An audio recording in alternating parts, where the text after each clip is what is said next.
2025 and to Paris for UNESCO last month on the sidelines of the Digital Learning Week.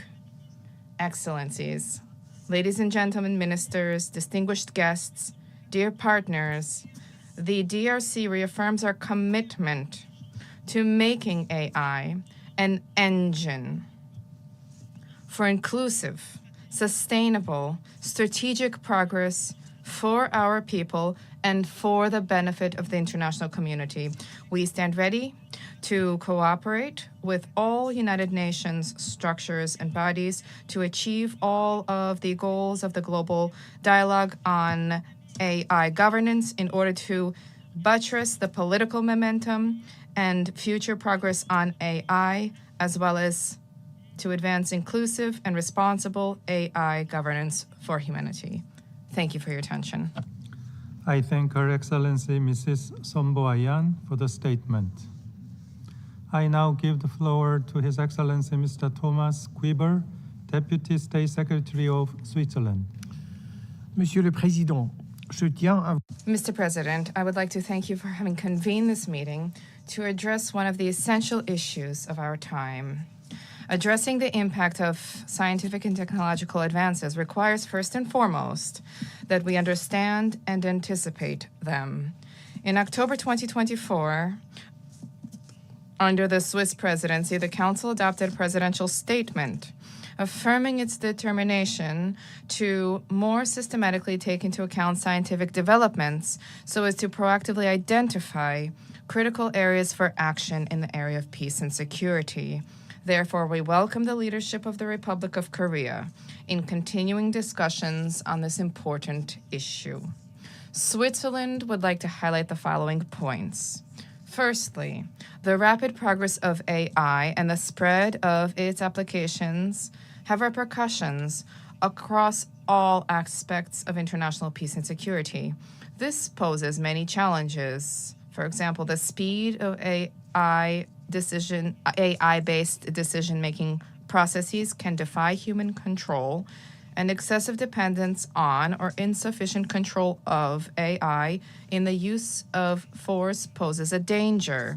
Responsibility for illegal or harmful consequences may be unclear, and the judgment of those responsible may be impaired. For example, if bias in an AI system remains undetected. This makes it urgent for the United Nations and the Security Council to take coordinated action to maximize the benefits and to mitigate the risks. Beyond the need for a coordinated approach within the United Nations, each country can already act within the existing legal framework. Since AI is not developing in a legal vacuum, but within the framework of international law, we must guarantee compliance with the international legal framework, particularly the United Nations Charter, international humanitarian law, and human rights, to protect individuals and communities from the risks associated with AI. Secondly, it is our shared responsibility to ensure inclusive governance of AI. In this regard, we support the recommendation of the Secretary General in his report entitled Artificial Intelligence in the Military Field and Its Implications for International Peace and Security. This report encourages states to engage in inclusive and constructive deliberations to advance common understandings and strengthen international cooperation in order to mitigate risks. The Council of Europe Framework Convention on Artificial Intelligence and Human Rights, Democracy, and the Rule of Law is a good example, establishing binding standards on transparency and non-discrimination.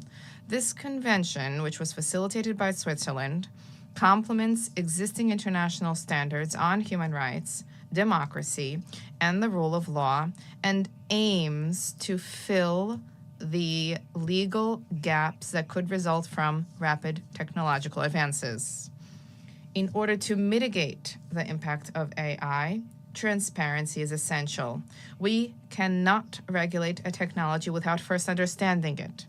And with this in mind, the Swiss AI initiative was launched this month, entitled Apertus. This is Switzerland's first open and multilingual language model, fully transparent and freely accessible. This model embodies our commitment to promoting an open and inclusive AI systems designed to be used for the benefit of all, thereby bringing people together rather than exacerbating divisions. A remarkable feature of this initiative is that approximately 40% of its training data is not in English, which enables better multilingual performance, including for underrepresented languages. We hope that this inclusivity will help to reduce cultural divisions and prevent conflicts. Lastly, we advocate greater international engagement to develop robust and inclusive governance frameworks. We are actively participating in UN processes to promote responsible AI governance, particularly in the military domain and in relation to international peace and security. The Council's discussions should build on these efforts without duplicating them. Switzerland remains convinced of the importance of the Council to systematically examine these developments in order to anticipate threats to peace and to define appropriate policy responses. Thank you. I thank His Excellency Mr. Guiber for the statement. I now give the floor to His Excellency Mr. Muzaffar Madrahimov, Deputy Minister for Foreign Affairs of Uzbekistan. Thank you, Mr. President, distinguished members of the Security Council. At the outset, allow me to express my sincere appreciation to the delegation of Republic of Korea for convening this timely and strategically important debate on the role of artificial intelligence in maintaining international peace and security. We live in an era of profound technological transformation. Advances that once seemed distant are now altering the way humanity lives and governs itself. Artificial intelligence stands at the forefront of this change. Its potential is immense.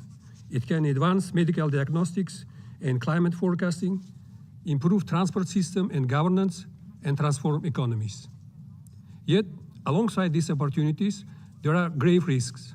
AI can be misused in military applications, cyber attacks, disinformation campaigns, and in ways that threaten human rights and humanitarian law. This is why today's discussion in the Security Council is both urgent and essential. Mr. President, for Uzbekistan, the development of artificial intelligence is not only about technological progress. It is an integral part of our long-term strategy for sustainable development. In 2024, Uzbekistan adopted the Artificial Intelligence Development Strategy until 2030, which provides a clear framework for ensuring that AI is developed and applied in a safe, ethical, and human-centered manner. The strategy addresses security by applying AI in public safety, strengthening cybersecurity and data protection, enforcing ethical and legal standards for transparent use, and mitigating threats that could undermine peace and stability. It also underlines the importance of international cooperation to prevent the unchecked or asymmetric use of AI technologies. We believe this approach is fully aligned with the objectives of the United Nations to safeguard peace, stability, and sustainable development in digital era. Distinguished members of Security Council, we see artificial intelligence as both a national priority for Uzbekistan and regional opportunity for Central Asia. Our region faces shared challenges: water scarcity, climate change, modernization of healthcare and education, and development of cross-regional transport corridors. AI can provide innovative solutions in areas such as water and agriculture, energy and healthcare, and connectivity. Central Asia has already demonstrated unity in addressing common challenges. A milestone came in July 2025 when UN General Assembly, at the initiative of Tajikistan, adopted a resolution of the role of AI in sustaining peace and development. Uzbekistan fully supported this initiative, reaffirming our commitment to advancing regional cooperation in AI and digitalization. We believe that through such steps, Central Asia can serve as a bridge between Asia and Europe in shaping a fair and inclusive digital future. At the global level, Uzbekistan attaches high importance to strengthening multilateral governance of AI. We have supported all 4 AI-related resolutions adopted by General Assembly in 2025, including those initiated by United States, China, Tajikistan, and resolution establishing a UN scientific panel and global dialogue on AI governance. Together, these documents represent a solid normative foundation.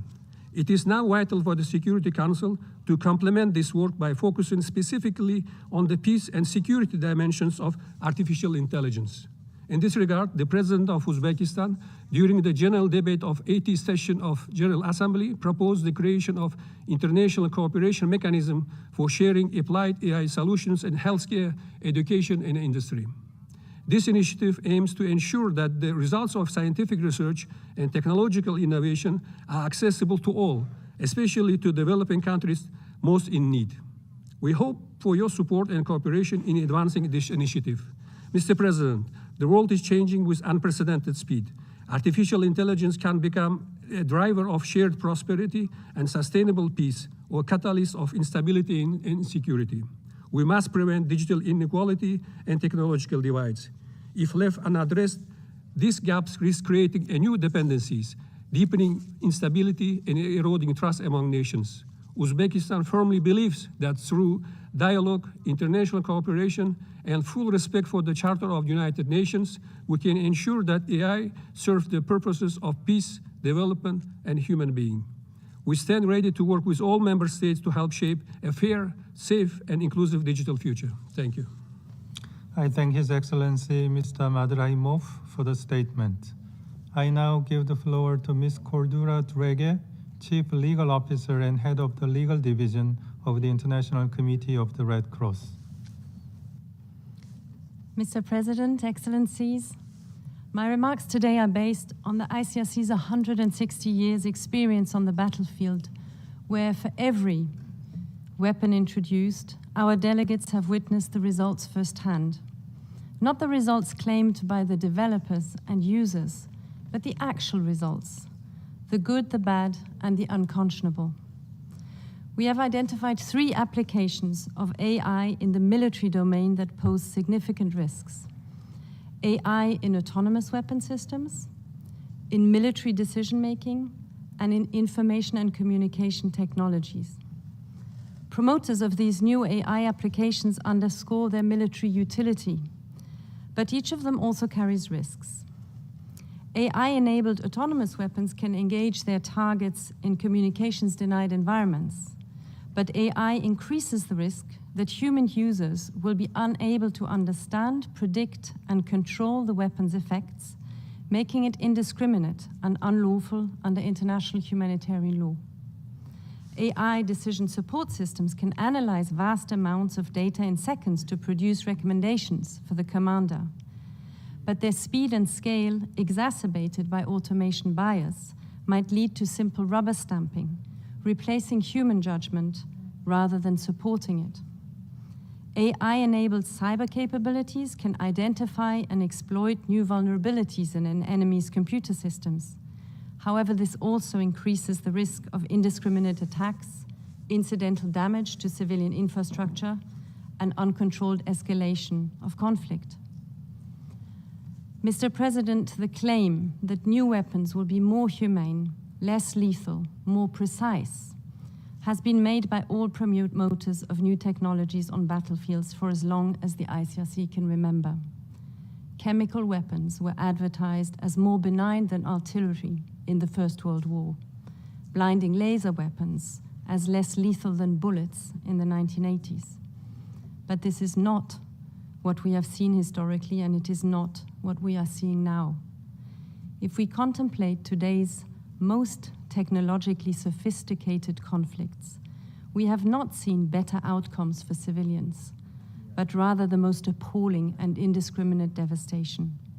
The qualities advertised in new technologies have led not to precision, distinction, and precaution, but to acceleration, amplification, and escalation of destruction. The lesson is clear. We must not allow these systems to continue to be developed without oversight and regulation, based on a realistic assessment of their compliance with international humanitarian law. So I will close with two requests. First, to conclude as soon as possible a treaty on autonomous weapon systems, and second, to adopt a human-centered approach to military AI to ensure that human control and judgment are preserved in all decisions that pose risks to the life and dignity of people affected by war. Thank you very much.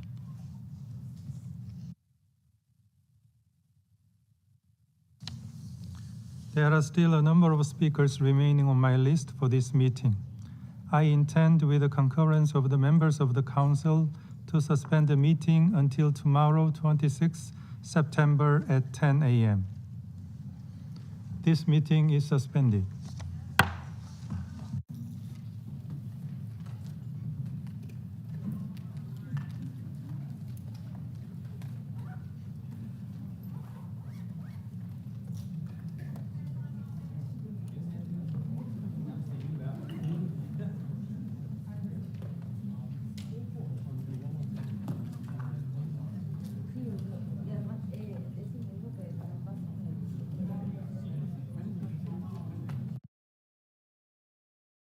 Measurable gains that attest to our progress.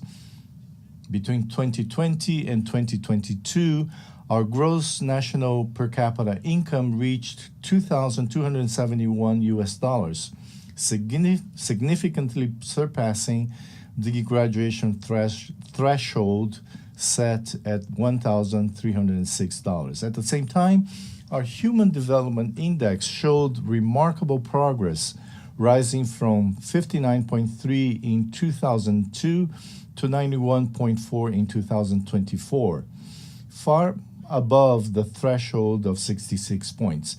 These indicators reflect advances in fundamental areas such as health, education, and macroeconomic stability. Nevertheless, while this achievement honors us, it also places us before new and demanding challenges that require appropriate responses. It is in this context that we appeal to the international community to ensure that this transition is carried out gradually and harmoniously, accompanied by continuous and transformative support, so that we may advance in the economic and productive sectors, preserve the gains achieved, and prevent our hard-won progress from being undermined. Aligned with our development efforts, we have defined a vision and the National Sustainable Development Strategy 2026-2040, anchored in sustainable tourism, which will be presented at the Investment Forum scheduled for December of this year in Brussels. On this occasion, we appeal to and invite our bilateral and multilateral development partners to participate actively in this important event, which represents a unique opportunity to establish lasting strategic partnerships. This forum will provide a privileged platform to present our national priority projects, attract foreign direct investment, and consolidate alliances that will accelerate our transition to a green and resilient economy. The implementation of the SDGs remains our primary priority. Despite challenges, we have made significant progress in areas such as health, education, and access to energy. However, the impacts of the recent global health crisis, coupled with the ensuing global economic crisis and the reduction of development financing, reflecting a decline in solidarity and new donor country priorities, have slowed our progress toward the SDGs. This requires a joint and redoubled effort from our country. São Tomé and Príncipe remains firmly committed to the 2030 agenda. Our current performance places us 112th among 167 countries, with a score of 64, reflecting the significant challenges we still face, notably in Sustainable Development Goal 8, decent work and economic growth. This highlights the urgency of diversifying our economy and creating more opportunities for our youth, the fundamental pillar of our future. We are fully aware that we still have a long road ahead. With satisfaction, we recognized our best performance in Sustainable Development Goal 14, Life Below Water, which constitutes tangible proof of our unwavering commitments to marine protection and the sustainable management of our ocean resources. Excellencies, São Tomé and Príncipe reaffirms its commitment to the biosphere and to the protection of biodiversity, promoting public policies for the preservation and sustainable use of natural resources. We also note the conclusion of our rotating presidency of the Community of Portuguese-Speaking Countries, exercised under the theme Youth and Sustainability, which reflected our vision of a future built on inclusion, youth empowerment, and collective responsibility for protecting the environment.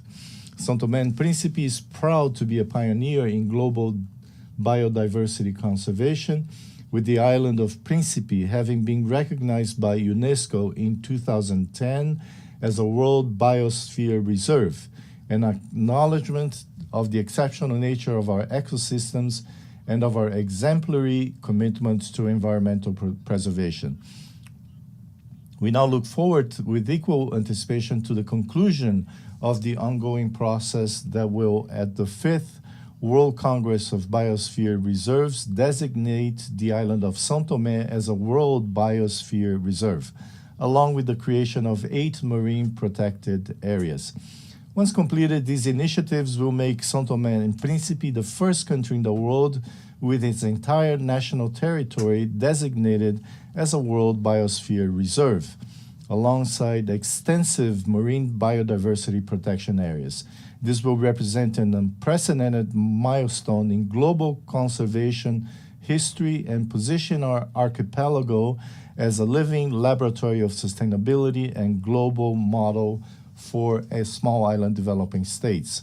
I also highlight the decision of the Economic Community of Central African States to establish in São Tomé and Príncipe the regional headquarters dedicated to the blue economy. This initiative reflects our vision of sustainable development that balances economic growth with the preservation of marine ecosystems, a vital heritage for all humanity. Ladies and gentlemen, as a small island developing state, we face one of the greatest injustices of our time. We are among the main victims of climate change, despite not contributing to this global scourge.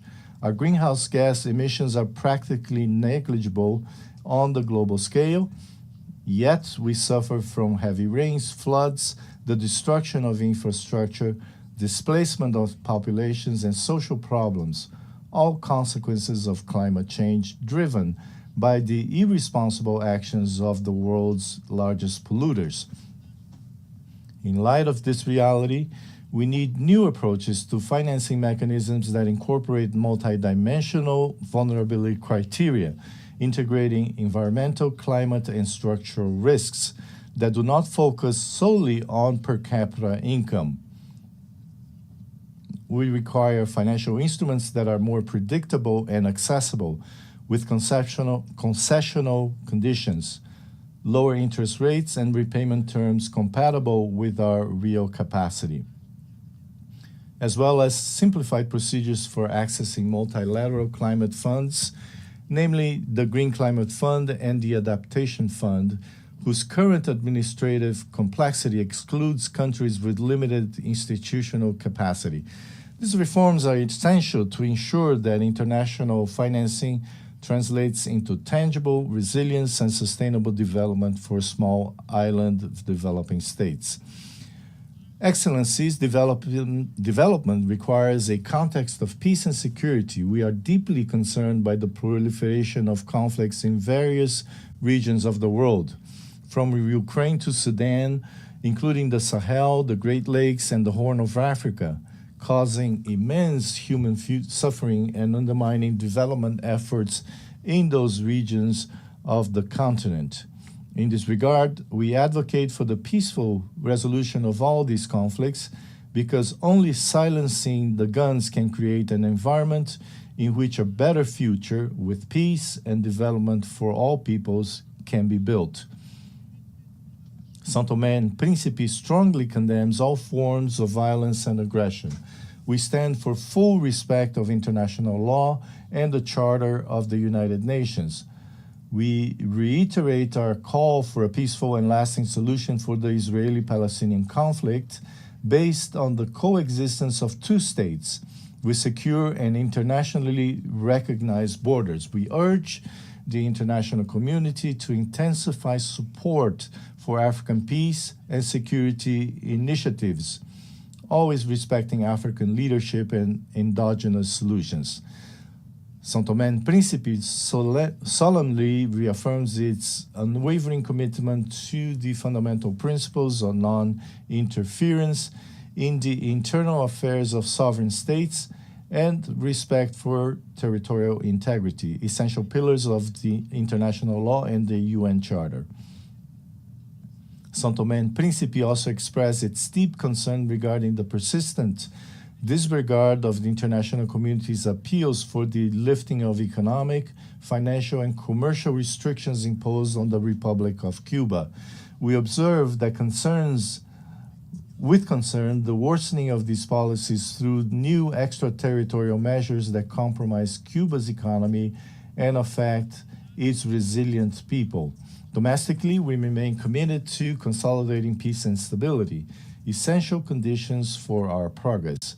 In this regard, a reform of our security and defense system is underway, aimed at institutional modernization, technical capacity building, and the construction of a more effective, transparent, and resilient sector, founded on a preventive approach to conflict.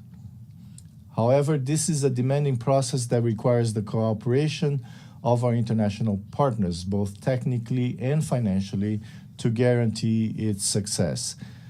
Distinguished participants, to control these challenges, we need a revitalized United Nations, more agile and more representative of the diversity of today's world. We support reform of the Security Council so that it reflects 21st century geopolitical realities and includes at least one permanent seat for the African continent. It is equally crucial to reduce bureaucracy within the UN system so that our organization can respond more rapidly and effectively in global crises. We need a UN that is closer to the people it serves, more transparent, more inclusive in its decision-making, and more accountable for its results. Cross-cutting issues such as women's empowerment and multilingualism must be at the heart of this reform. São Tomé and Príncipe has made significant progress in promoting gender equality, with women occupying leadership positions in government, parliament, the judiciary, and the private sector. We cannot build a sustainable future without the full participation of women at all levels of decision-making. São Tomé and women are the pillars of our society, leaders in their communities, and agents of change in their families. Madam President, in conclusion, I wish to reiterate the unwavering commitment of São Tomé and Príncipe to multilateralism. In an increasingly polarized world, we believe that cooperation and solidarity are the only weapons capable of overcoming the challenges that threaten us all. As a small island, our voice may be modest, but we bring a message of great significance to the world. Our strength lies in the unity of peoples and in our capacity to converge efforts toward a common destiny. Our hope is nourished by the conviction that, united, we can build a more just, sustainable, and harmonious future for all, and by our resolve truly to be better together. In this spirit, I cannot fail to congratulate the United Nations on its 80th anniversary 8 decades of tireless service to peace, human dignity, and sustainable development have made this organization a symbol of hope for all humanity. We therefore reaffirm our confidence in the central role of the UN as the pillar of multilateralism, and we renew our commitment to continue walking side by side so that all peoples may live in peace with justice and prosperity. At this solemn moment, I would also like to express our sincere gratitude to all cooperation partners with whom São Tomé and Príncipe has the privilege to work.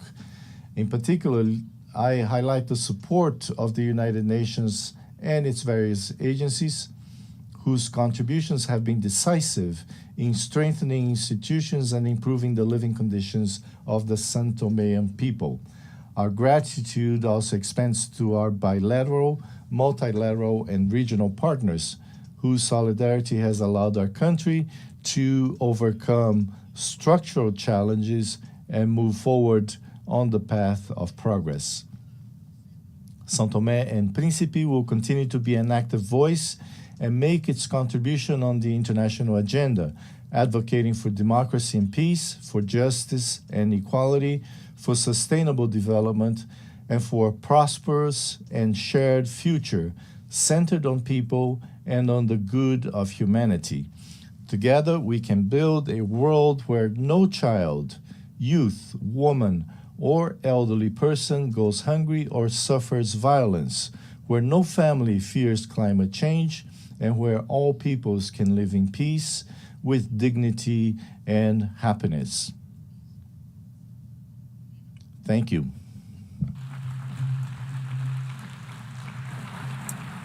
On behalf of the Assembly, I wish to thank the Prime Minister and Head of Government of the Democratic Republic of São Tomé and Príncipe. I now give the floor to His Excellency David Lammy, Lord Chancellor and Secretary of State for Justice and Deputy Prime Minister of the United Kingdom.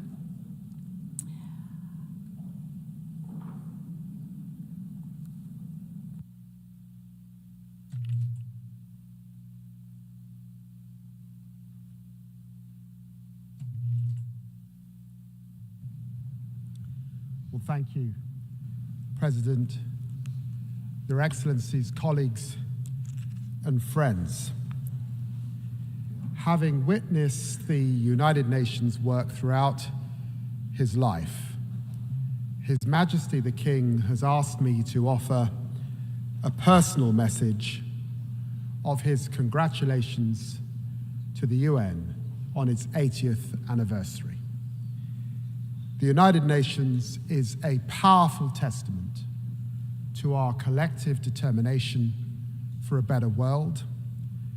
The King recalls that on the eve of the first UN General Assembly, His Majesty's grandfather, King George VI, told the delegates gathered in London, "In the long course of our history, no more important meeting has ever taken place within its boundaries.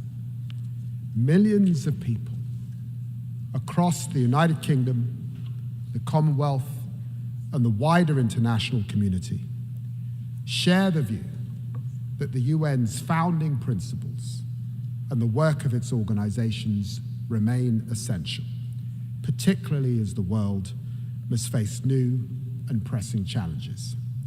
Let us affirm these principles as the United Nations responds to today's reality and evolves for tomorrow's challenges."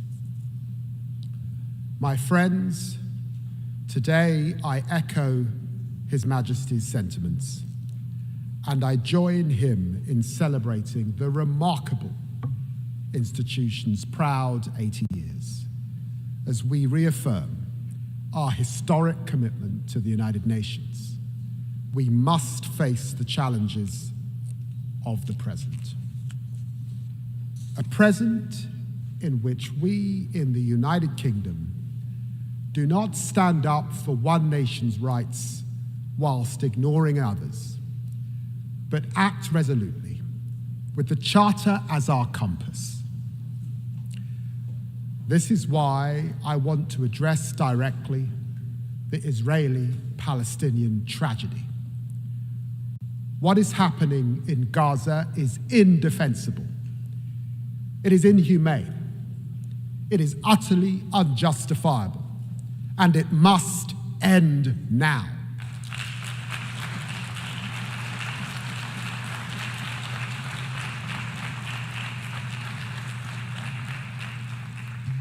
The people of Palestine, whose state we proudly recognize this week, and the people of Israel deserve better than the horrific acts by Hamas on October the 7th that left children without their parents and parents without their children.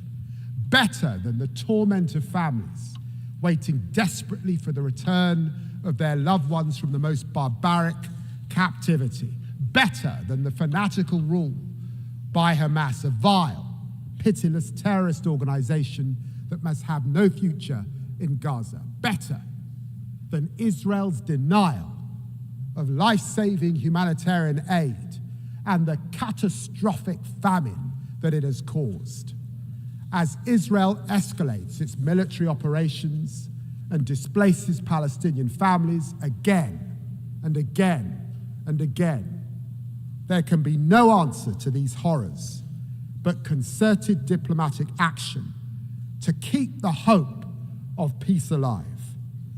As we work with leaders from across the region and beyond in support of the US's efforts to build a consensus around a durable plan for peace, we commend the momentum achieved by the United States, Arab and Muslim states. Annexation must be prevented, a process for peace advanced, and this terrible, terrible war ended. There can be no answer except for the hostages out now, aid in now, and a ceasefire now. And I vow to you that we will not rest until this day has come, and there are two states living side by side in peace and security. Friends, we stand with Palestine because we believe in the values of the UN Charter, in equal rights, self-determination, and the dignity of all peoples. We stand with Ukraine because we must defend the core values of the UN Charter: sovereignty, territorial integrity, and the respect for international law. And because the world will suffer if aggression is allowed to pay.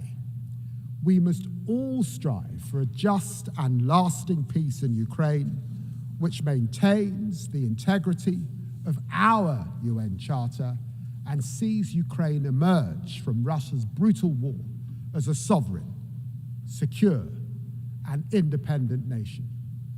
President Zelensky has shown his commitment to that peace at every turn, while President Putin savagely rains down ever more missiles and drones on the Ukrainian people.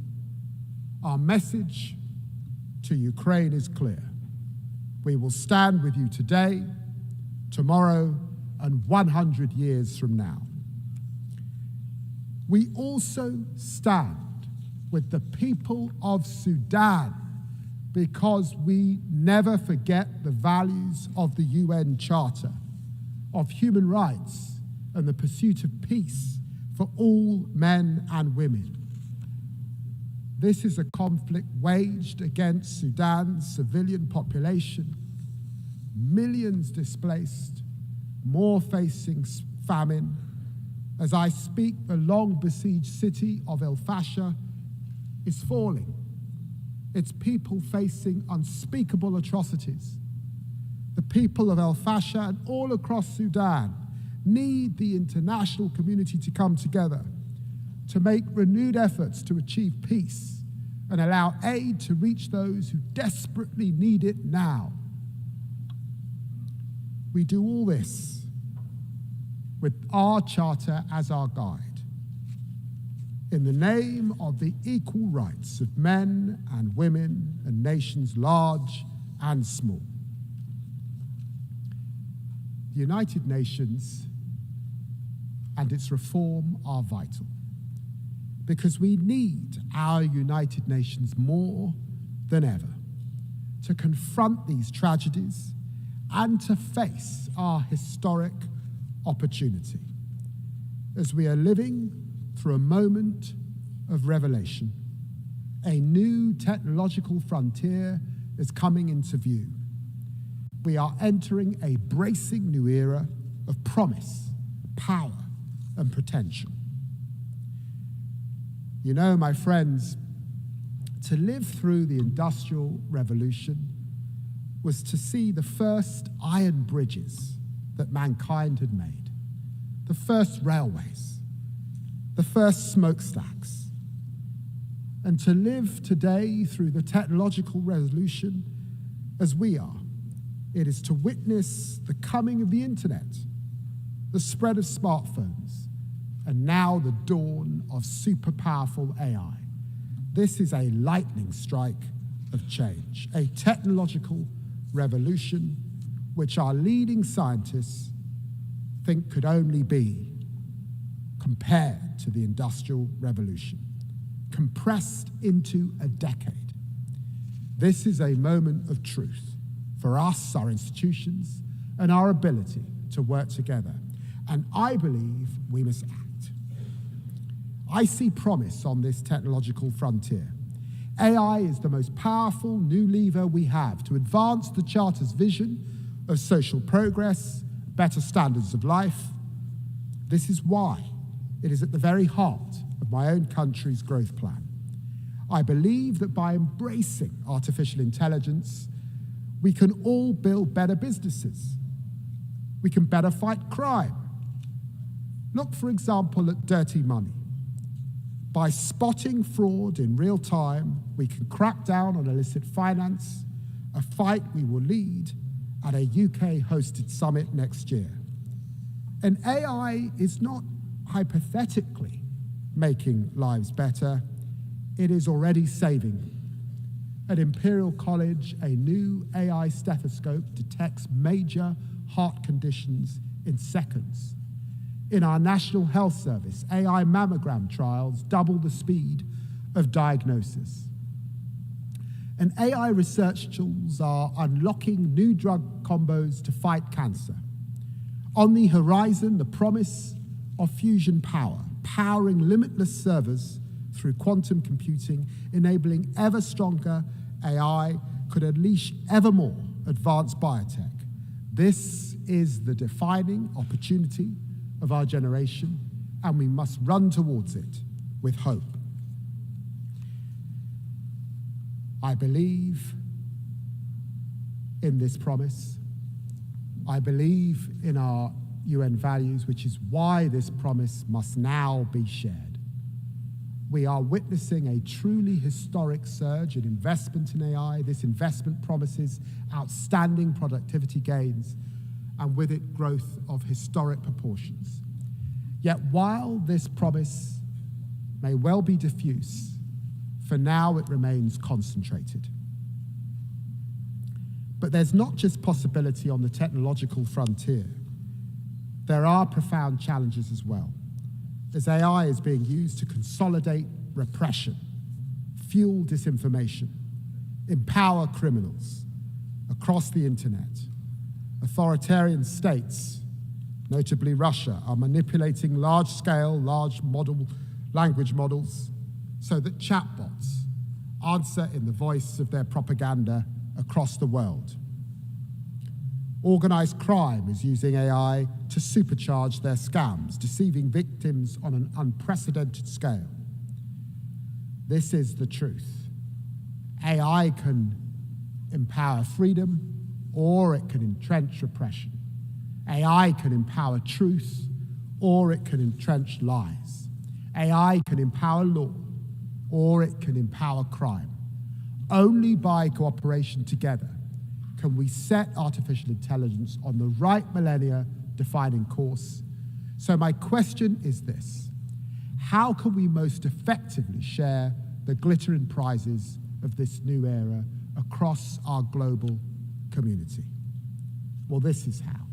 We must invest, invest, invest. We must partner, partner, partner, because without a concerted effort, we risk a world of ever deeper inequality, where the benefits of this technology fail to reach those who need it most. That revolution in healthcare, that revolution in education, that revolution in opportunity, this we must share. This is the world we face, and we take it and its challenges as it is, but never lose sight of the world as it can be. This is why our approach to foreign policy is one of progressive realism, patiently advancing progress through pragmatism and persistence. I see this in the United Nations as it approaches the technological frontier. I salute the Secretary General for championing the Global Digital Compact, which embodies both progress and realism. And this is why I commend the new independent international scientific panel on AI, which will provide evidence-based assessments to all. And I welcome the new global dialogue on AI governance. It is in this spirit of progressive realism that the UK champions AI as a bridge builder across the Atlantic, across the Commonwealth, and across continents, seeking everywhere to share its extraordinary potential. This is why we invest so heavily in the AI Security Institute, with more dedicated researchers than anywhere else in the world. And this is why we launched OpenBind and its gigantic data set. And this is why we champion AI for development, working with 10 African partners, creating AI ecosystems that empower thousands of communities to meet the Sustainable Development Goals. And this drives our digital access programs, which seek to narrow the technological divide for millions. I have seen this happening with my own eyes. I've been so moved to see in Africa, the continent of my ancestors, the young entrepreneurs using artificial intelligence to launch and scale so many businesses that I know will astonish the world, like the UK-funded startup Vinsight, supported by our Assistive Technologies program, which is using its AI-powered app to help thousands of blind Nigerian students read, learn, and live more independently. This is the promise of tech, the promise of growth, the promise of a better world. A better tomorrow turns on one pivotal question: can we seize the potential in the technological revolution? Can we commit to forging AI as a force for freedom, prosperity, and human dignity? I believe we can together, and together we must.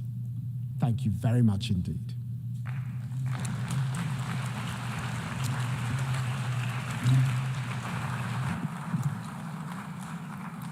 I thank the Lord Chancellor and Secretary of State for Justice and Deputy Prime Minister of the United Kingdom.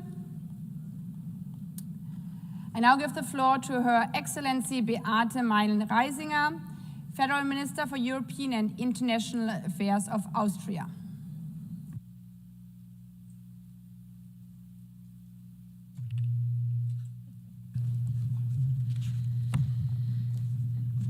Madam President, Excellencies, ladies and gentlemen, dear friends. As the Austrian Foreign Minister, it is both truly an honor and a profound responsibility to address this assembly today. Yet, I am not only a foreign minister and, by the way, a party leader, I'm also a mother of 3 daughters. When I reflected about why I'm coming to New York to participate in the General Assembly, it became clear to me.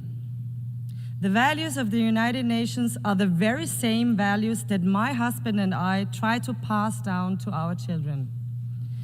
That conflict and dispute can and must be resolved by mediation. That every human being, regardless of their offspring, sex, religion, or race, deserves dignity and owns the same rights.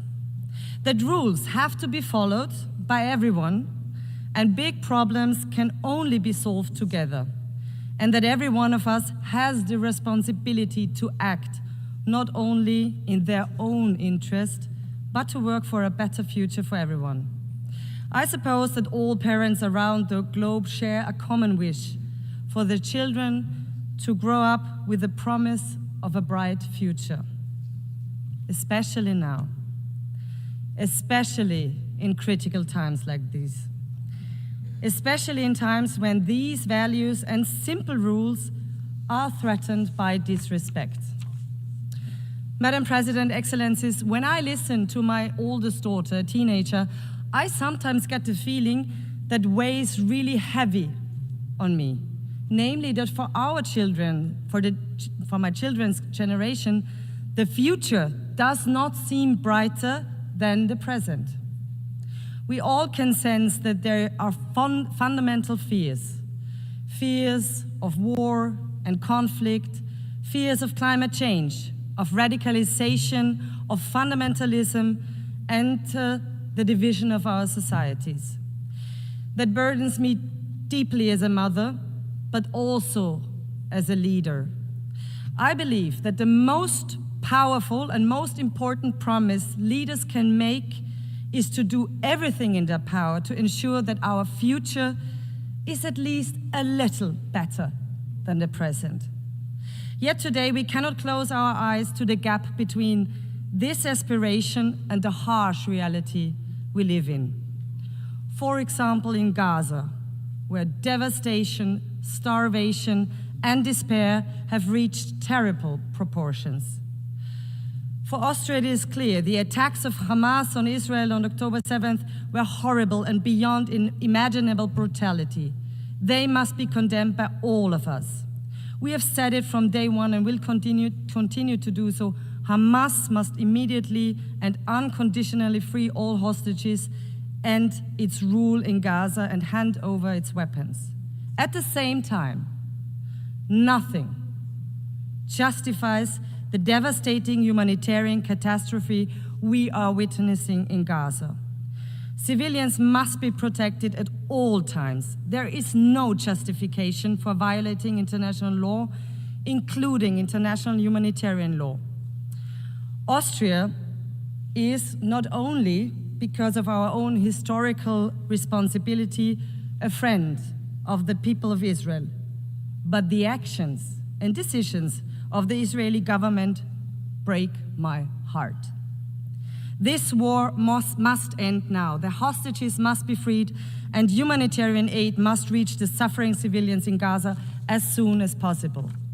Our vision, the Austrian vision, is clear: a comprehensive, just, and lasting peace in the Middle East. 2 states, Israel and Palestine, living side by side in peace and security within recognized borders. Austria's support for the 2-state solution is not just words. We have supported the Palestinian Authority for many decades. At that point in the future, when this step can make the most meaningful contribution to peace, and when the right conditions have been met, we will also recognize Palestine as a state.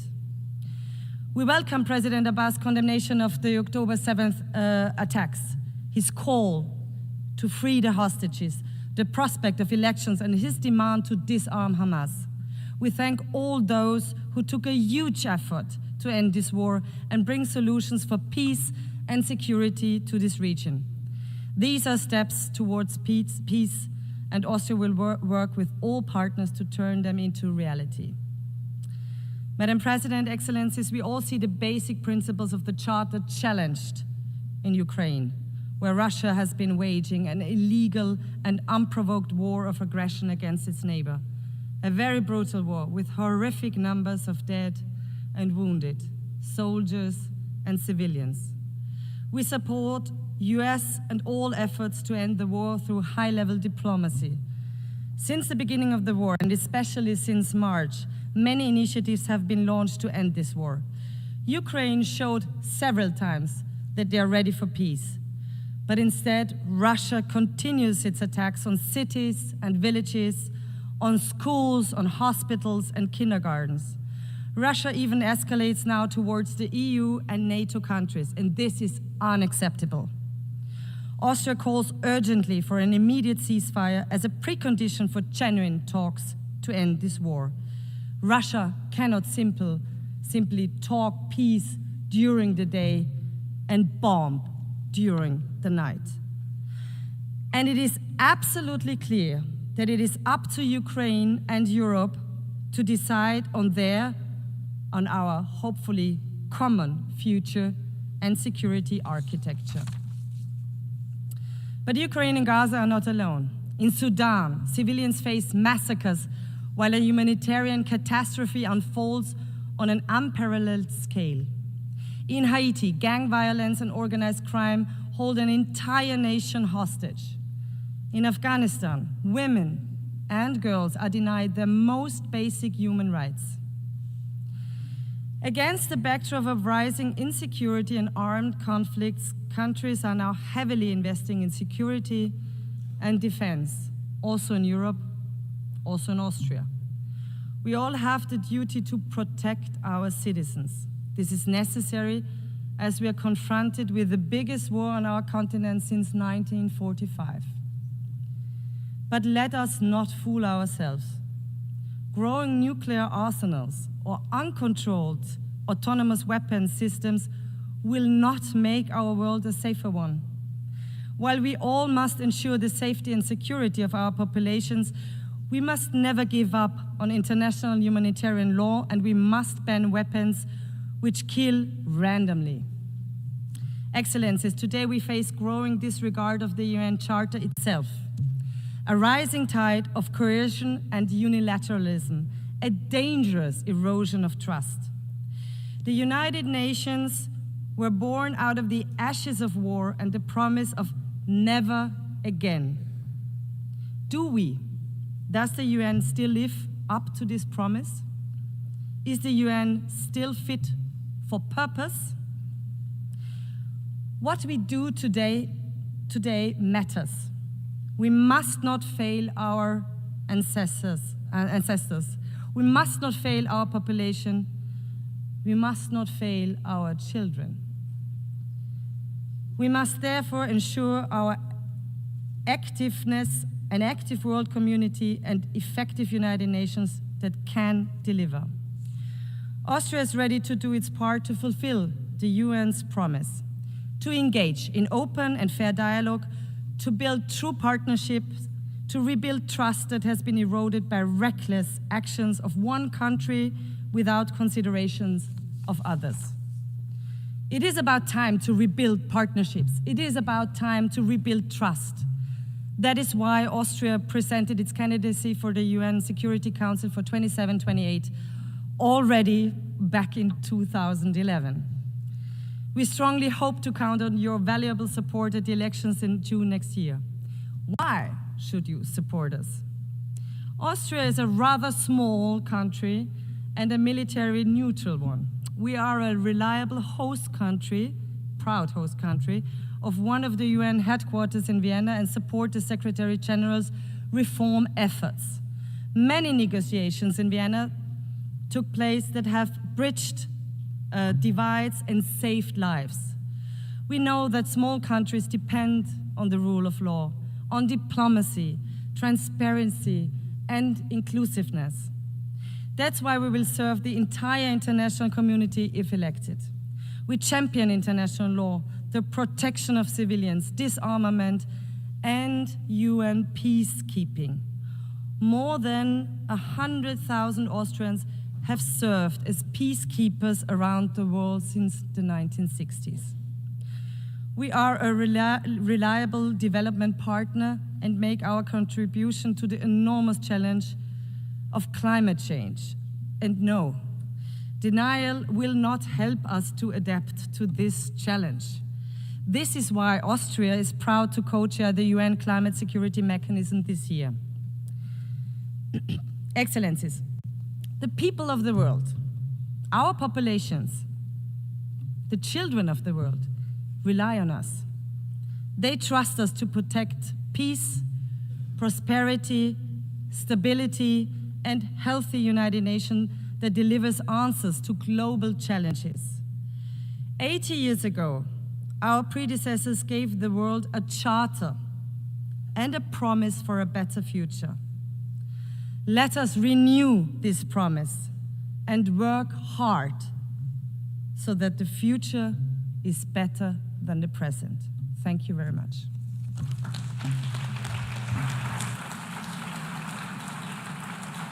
I thank the Federal Minister for European and International Affairs of Austria.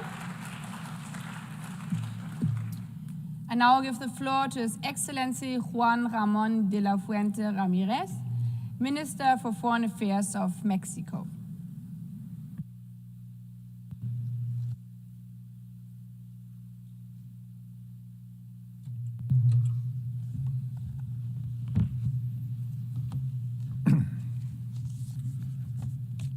Señora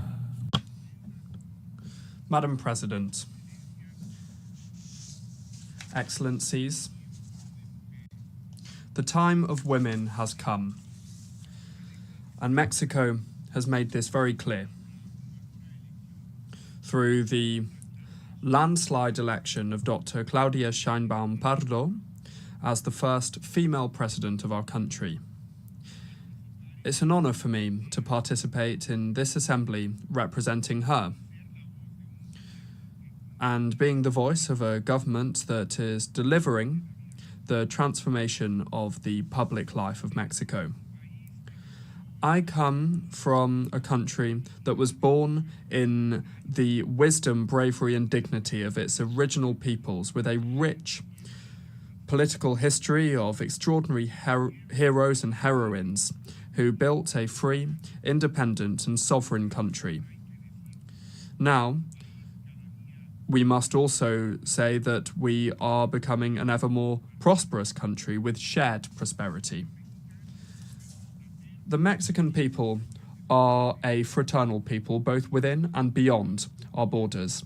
We have shown this being an active and responsible member of the United Nations community under the premise of defending the dignity and the rights of individuals and nations who love peace, with full respect for the sovereign equality of states.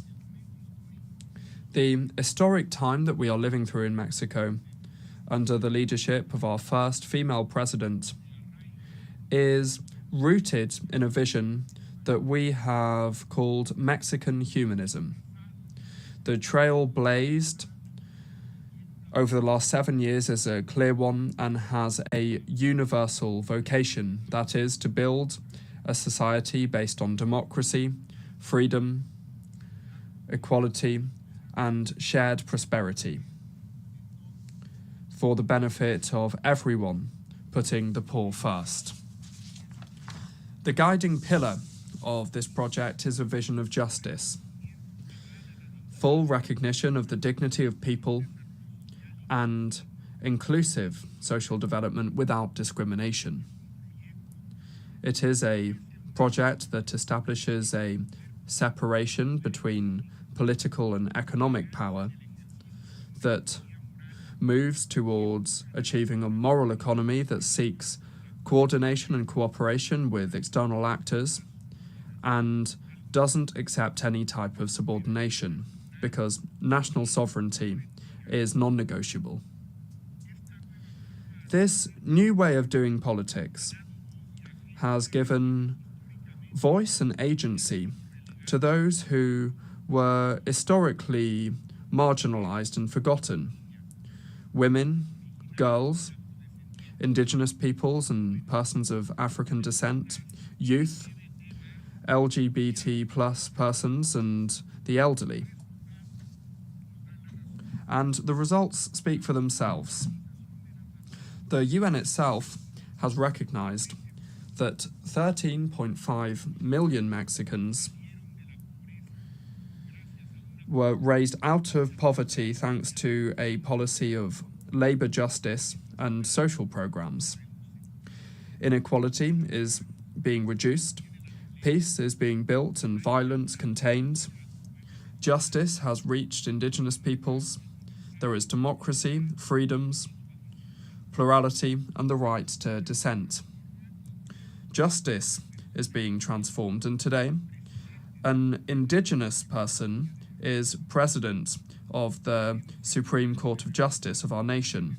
We have the largest reforestation program in the world, with 1 billion trees planted. Girls, boys, and youth are being included in social programs and have access to school. Elderly adults have a guaranteed and universal pension, and women are exercising power. These are some of the good things that we have achieved in this fourth transformation of public life in Mexico, and that deserve to be proudly proclaimed loud and clear from this podium, from this rostrum. As members of the international community, the challenges that we face are huge. Poverty persists in a world of exorbitant wealth. There are countries that spend more servicing their debt than they do in investments in health and education for their peoples, and expenditure on arms has tripled, has grown at tripled the rate of the global economy, just to mention a few.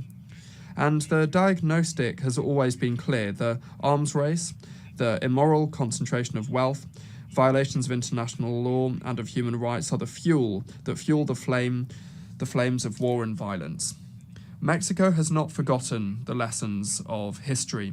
80 years ago, we participated in founding the United Nations, convinced of the moral obligation that we have as a nation to contribute to avoiding the scourge of wars. It is not a coincidence that many of the purposes and principles of the United Nations Charter are reflected in the constitutional principles of our foreign policy. The self-determination of peoples, the peaceful settlement of disputes, prohibiting the threat or the use of force, the legal equality of states, cooperation for development, and the defense of human rights. Without seeking to be exhaustive, please allow me to share some of the premises that can contribute to getting the international community back on track. Number one, the world needs a moral economy of well-being. It's necessary to mobilize regional coalitions around well-being in order to deliver effective cooperation for development that acknowledges that fighting poverty is the investment that gives the best return, both financially and socially speaking. An international financial architecture that includes criteria of collective well-being and trade that is grounded in clear rules with shared benefits between peoples. Number two, peace. Peace is built from the bottom up. Ensuring well-being involves addressing the structural causes of violence. Solving conflicts often begins in the home. It continues in education, and then in decent jobs with fair wages and social security that enables the inclusion of the whole of the social fabric. The international community must take a look with a more critical and innovative spirit at what youth today have as alternatives. Similarly, it's the role of the international community to put an end to the arms race, not only when it comes to nuclear weapons, but also the illicit trafficking of firearms and the spiral of expenditure on arms that is feeding poverty and exacerbating conflict. In response to the staggering proliferation of weapons, it is necessary to respond with politics, mediation, diplomacy, law, and dialogue. The United Nations must play a much more active role in the prevention and the solving of these conflicts. Multilateralism must become again the space where disputes are settled. And this leads us to our third premise. Number 3, it's necessary to uphold international law alongside human rights. If we really want to avoid the proliferation of conflicts that have an impact on the lives and the dignity of people, we must respect international law, including international human rights law and international humanitarian law. Whether it's in the Middle East, in Europe, in Africa, in Latin America, or in any other part of the world. War is taking an intolerable toll, and it threatens triggering an even larger escalation of conflict that could even be profoundly destructive for the whole world. The wars in Gaza, in Ukraine, and in all the other places that they're taking place must end now. We will not tire in insisting on the urgent appeal for a ceasefire, to always achieve a negotiated solution with the participation of all parties directly involved. There can be no negotiated solution if any of the parties are excluded. The solution must be a diplomatic one, otherwise it will be hardly achievable. Mexico will always advocate for the peaceful settlement of disputes, and that's why we reject sanctions and trade embargoes that only harm the well-being of peoples and do not contribute to building regions of peace or prosperity. We reiterate unambiguously our historic position against the embargo on Cuba and our appeal to remove this country from the list of countries that sponsor terrorism, state sponsors of terrorism. Respecting international law is safeguarding peace. It's the antidote to a logic of power that makes the weakest nations even more vulnerable. In the words of our Benemérito de las Américas, our eminent Benito Juárez Garcia, everything through reason and law and nothing by force. Madam President, the struggle for justice is rooted in the conviction that all people are equal before the law. Compelled by fraternity to understand each other and to respect each other as equals in dignity and in rights. Mexico has a tireless commitment to human rights, to freedoms, and to non-discrimination in the world. We condemn classism, racism, and all forms of discrimination, including discrimination based on sexual diversity or gender identity. We particularly reject the criminalization of people who, for whatever reason, have been forced to leave their homes and forced to migrate, whether it's to seek refuge or to escape conditions of injustice or poverty. For us, migrants are people with rights who care for their families and who contribute with their efforts to improving and strengthening their host communities. It's only by understanding the phenomenon and addressing its structural causes that we will be able to move towards a framework of global and regional collaboration that will enable us to move towards a safer and more orderly mobility. Let there be no doubt, Mexico will not tire in ensuring the attention to and protection of Mexican nationals who are outside of our country and those that deserve all of our support and assistance. In this framework of justice and rights, We are including the fight of women and for gender equality because despite the progress, there are still gaps and violence against women in the world that are wrenching away freedom from girls, young women, and women in all of their diversity.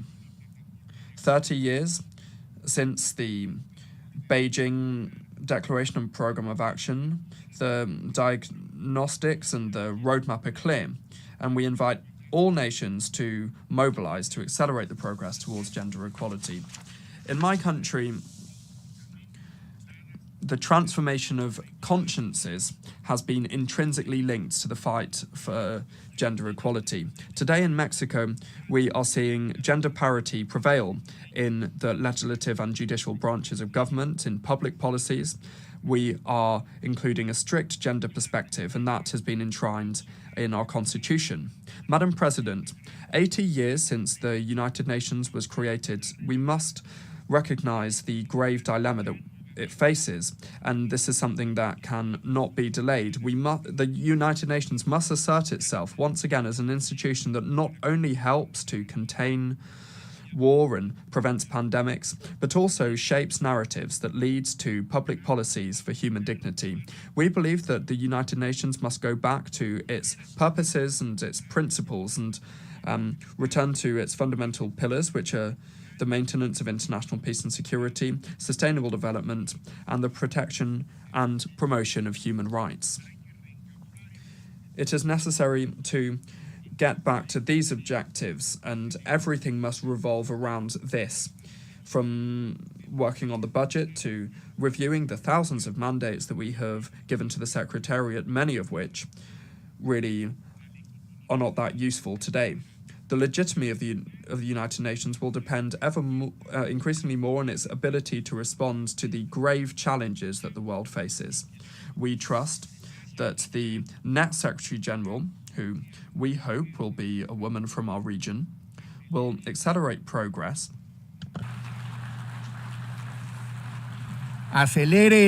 will accelerate the transformation process that we set forth, with the objective of ensuring peace and justice, as well as the well-being and freedom of people, the sustainability of the planet, and shared prosperity.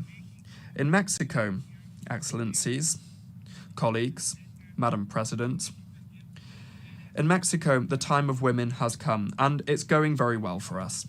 We think that at the United Nations also the time for women has come. Thank you very much.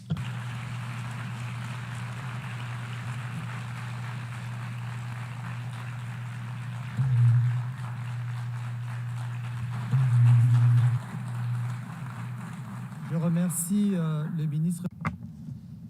I thank Minister of Foreign Affairs of Mexico, and I now give the floor to His Excellency Olivier Nduhungirehe, Minister of Foreign Affairs and International Cooperation of Rwanda.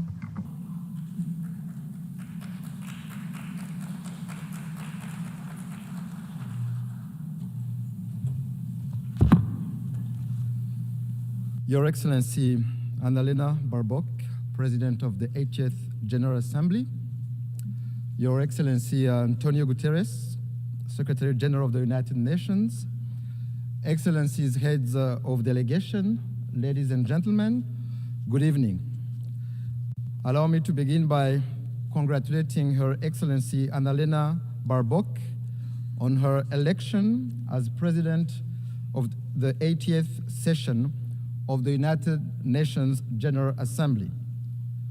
I take this opportunity to thank His Excellency Philemon Yang, the outgoing president, for his work and dedicated service to multilateralism.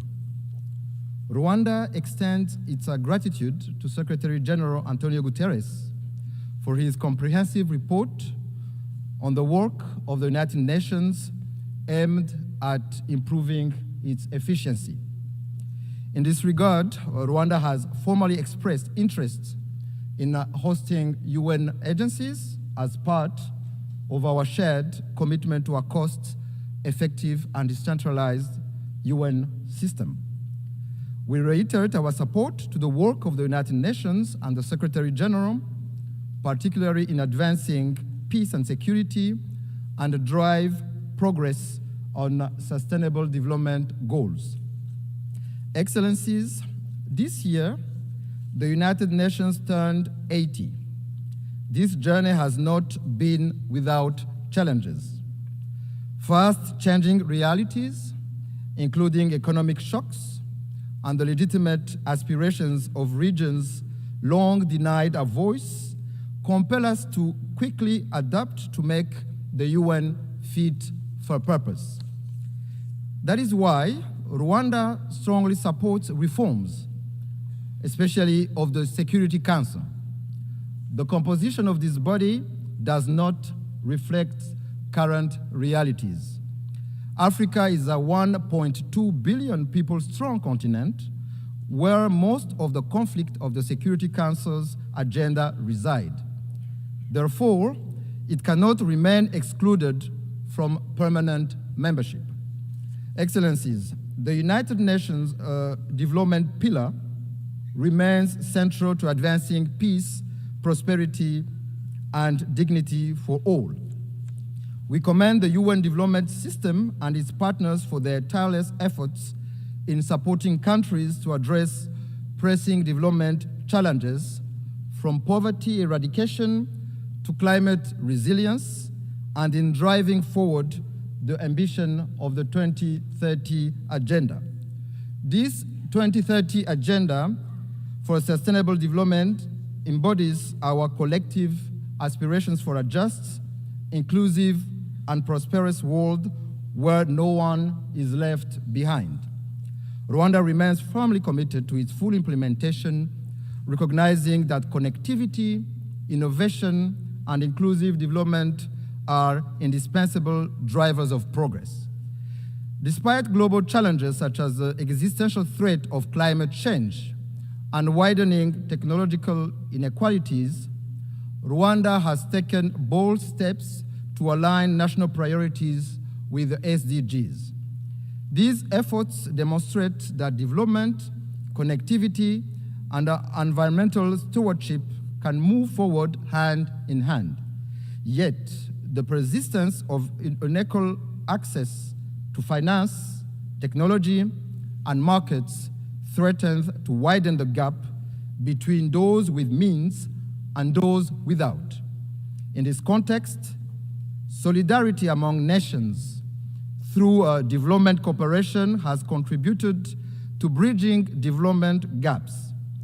However, we believe that it is time to transition from aid to trade, enabling developing countries to become self-reliant in a win-win partnership. Mr. President, Excellencies, Rwanda regrets the politicization of development cooperation, which is used by some development partners for partisan political reasons and interests. Let me recall that every nation is sovereign and cannot be forced to choose between its security and development. Development aid must serve as a tool for solidarity and progress, not as a weapon of coercion. Excellencies, the history of the 1994 genocide against the Tutsi in Rwanda called on us to become global advocates for a peacekeeping that always puts civilians first. We pay tribute to the men and women who have worn the blue helmet and who have paid the ultimate sacrifice in the service of humanity. Their legacy is written in the history of the United Nations and lives on through the lives they helped save. But peacekeeping must be judged by its results. For the sake of the millions who look to the UN for protection, we must ensure that peacekeeping remains true to its purpose. That is why Rwanda champions robust peacekeeping, the responsibility to protect, and the implementation of the 2015 Kigali Principles on the protection of civilians. Moreover, Rwanda has led calls for sustainable peace financing both in Africa and globally. Among milestone achievements is the revitalization of the African Union Peace Fund, which now mobilizes over $400 million. As a direct result, the Security Council decided to finance 3/4 of African Union peace operations for the first time. Excellencies, beyond the UN, Rwanda contributes to peace support operations on a bilateral basis in the Central African Republic and Mozambique in an effort to promote South-South cooperation and Pan-African solidarity. Major progress has been recorded in both countries in the restoration of state authority, capacity building of local security forces, and the fight against terrorism. Excellencies, I may recall that the United Nations was established to spare succeeding generations from the scourge of war. Yet, 80 years on, conflicts continue to erupt across every continent. Rwanda firmly maintains that for most of those conflicts, lasting peace cannot be achieved through military means. We have consistently held that only genuine, good faith dialogue offers a sustainable path towards global peace. However, peacekeeping alone is not enough. Too often, we deplore relapse into conflict because its root causes were not properly addressed. Prevention, mediation, and effective peace building must be our first resort. This lesson is particularly urgent for the Great Lakes region of Africa. The current conflict in Eastern DRC is not new. It is rooted in decades of bad governance, marginalization and persecution of minorities, genocide ideology, and a persistent colonial legacy. Rwanda believes that peace in Eastern DRC is in everyone's best interest. Our goal has always been, and will remain, the security and well-being of Rwandans and the people of our region. In June this year, Rwanda and the DRC signed a peace agreement in Washington. It provides for a comprehensive framework encompassing security, political, and economic components. This achievement was made possible thanks to the strong leadership of His Excellency President Donald Trump of the United States and of His Highness Sheikh Tamim bin Hamad Al Thani, Emir of the State of Qatar, whose vision for peace and prosperity in our region, Rwanda fully shares. We also acknowledge the vital role played by African-led initiatives, notably the joint EAC SADC process, supported by the African Union mediation, for their efforts in favor of peace. Nevertheless, since the signing of this peace agreement, progress has been moving slowly. While promising meetings are taking place in Washington to implement the June peace agreement, the situation on the ground remains deeply troubling. The DRC's renewed militarization, coupled with its continued collaboration with genocidal and UN-sanctioned armed groups, such as the DRC-backed FDLR and Wazalendo militias, and the deployment of attack drones and fighter jets against civilian populations, particularly the Banyamulenge and other Congolese Tutsi, underscore the gravity of the crisis. This goes against the letter and spirit of the Washington Peace Agreement. Additionally, this coalition is supported by foreign forces, including mercenaries, in clear violation of the 1977 OAU Convention and the 1989 UN Convention against the use of mercenaries. Rwanda condemns these developments and calls on the DRC to reject the military solution and implement in good faith the Washington Peace Agreement, which is a golden opportunity to end this conflict that has lasted for far too long. Excellency, since 1999, the United Nations has maintained a robustly mandated peacekeeping mission in the Democratic Republic of Congo, named MONUSCO, to help address the crisis. Yet, despite its efforts, the mission has not succeeded in halting the proliferation of armed groups, especially the eradication of the DRC-backed FDLR. Instead, MONUSCO has ended up working alongside a military coalition that includes the FDLR, going against more than 20 Security Council resolutions calling for the neutralization of that group. There is an urgent need to review the legal conformity of MONUSCO's mandate. Of particular concern to Rwanda is the emergence of Wazalendo militia, armed and supported by the DRC government, which are committing countless abuses, including burning down whole villages of Congolese Tutsi, lynching and burning alive civilians and military officers, as well as arming children for ethnic cleansing. Their brutality, methods, and ideology bear an alarming resemblance to that of the genocidal militia of 1994 in Rwanda. Strong action is needed to put an end to this dangerous development before it is too late. Excellencies, human rights are a major pillar of the United Nations. Rwanda rose from the ashes of the genocide in 1994 by placing human dignity, unity, and accountability at the center of our governance. We thank the United Nations for establishing the International Day of Reflection of the 1994 genocide against the Tutsi, commemorated every April 7th. We also thank the Secretariat and the many member states who have established genocide memorials on their soil as a lasting pledge to never forget.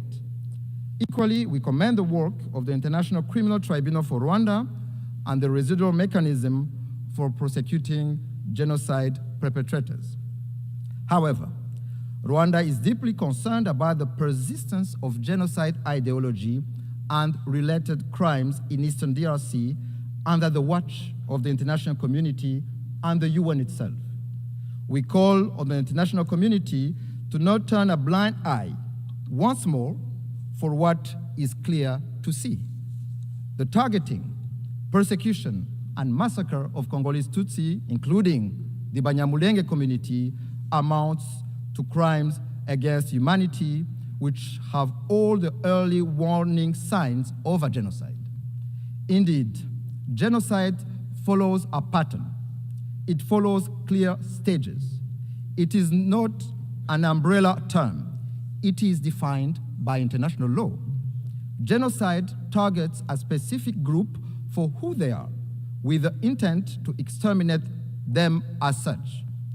In this regard, no amount or calculated cynicism can rewrite the truth and recast perpetrators as victims or victims as perpetrators.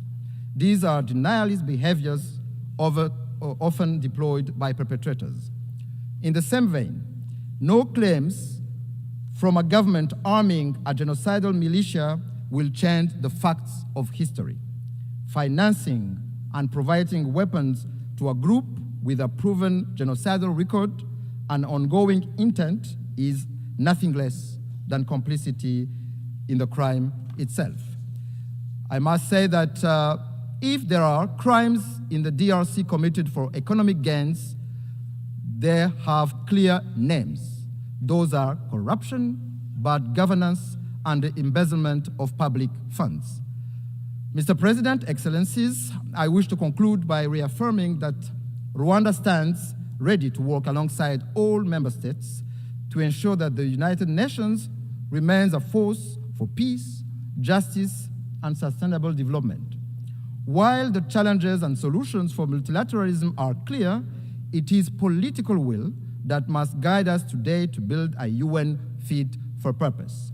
Together, we must build an organization capable of addressing the needs of billions across the globe, tackling human rights abuses, climate change, and responding to an increasingly interconnected world for successive generations to come. I thank you.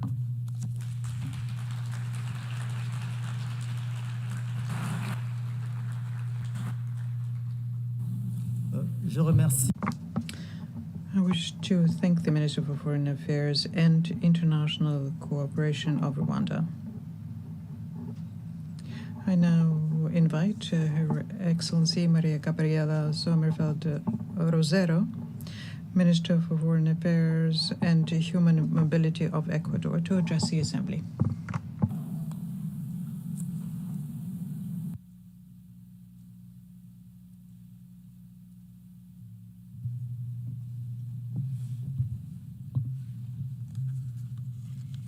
Señora Presidenta. Madam President, on the 80th anniversary of the adoption of the United Nations Charter, Ecuador honours with respect and renewed commitment its status as a founding member of this organisation. What was born out of hope for peace upon the ruins of the Second World War has become the most ambitious project of international cooperation in history. A system of norms, institutions, principles, purposes, and universal values geared towards protecting human dignity, preventing violence, and driving development. 80 years ago, states chose cooperation over disputes, peace over war. My presence here at this Assembly is an opportunity to reiterate before the international community that Ecuador will continue to prioritise cooperation between states, because it is only by working together that we will be able to ensure a future of peace, security, and prosperity for our peoples. Therefore, the foreign policy of Ecuador supports multilateralism, which is the model that enables international cooperation to be possible in order to address global challenges and to achieve common goals. Madam President, multilateralism needs to change in order to respond to the current demands of peoples and to confront new threats. Ecuador believes that the concept of international peace and security must be broadened and include the fight against transnational organised crime, which is a phenomenon that undermines governability, that feeds corruption, that perpetuates violence, and that erodes the perspectives of progress. Indeed, it causes consequences that are similar to traditional armed conflicts in the economic, political, and social realms. We're not talking about local gangs here, but rather international networks and logistic chains that move thousands of tons of drugs, that exploit illegal mining, and that traffic weapons, people, and even human organs. In light of the rise of the many acts of violence and narco-terrorism, the government of Ecuador recognized the existence of a non-international armed conflict in January 2024 and designated several of these groups as terrorists. We have deployed huge efforts and resources in order to safeguard our security and to put our citizens first. We are doing this by adopting programs focused on the prevention of youth violence, including the recruitment, use, and utilization of boys, girls, and adolescents. At the same time, we are implementing public policies to attract investment and jobs in order to ensure sustainable security. I wish to insist on the fact that Ecuador, without having sought this out, but due to the fact that we are very close to the main producers of cocaine in the world, is on the front line of the battle against transnational organised crime and is waging an existential war against narco-terrorism. Milestones in the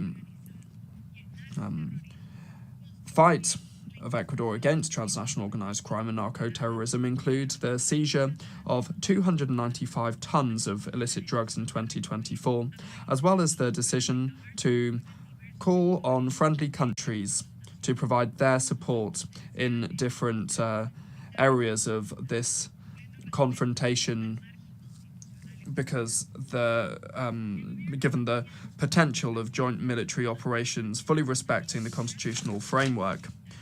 The Ecuadorian government has called a national and democratic debate on foreign military bases, by way of a referendum that will take place in November next, providing strategic areas that can serve to help us to control and monitor criminal activities in order to achieve peace and international peace and security. This referendum will be coupled with a call for a constituent assembly that will be tasked with drafting a new fundamental charter that will contribute to defeating narco-terrorism and lead us inexorably down the path of prosperity and social peace. Madam President, on a regional level, Ecuador has established and spearheaded the establishment of the resolutive plan of action as a strategic response of the Andean community to the illicit trafficking of drugs and transnational organized crime.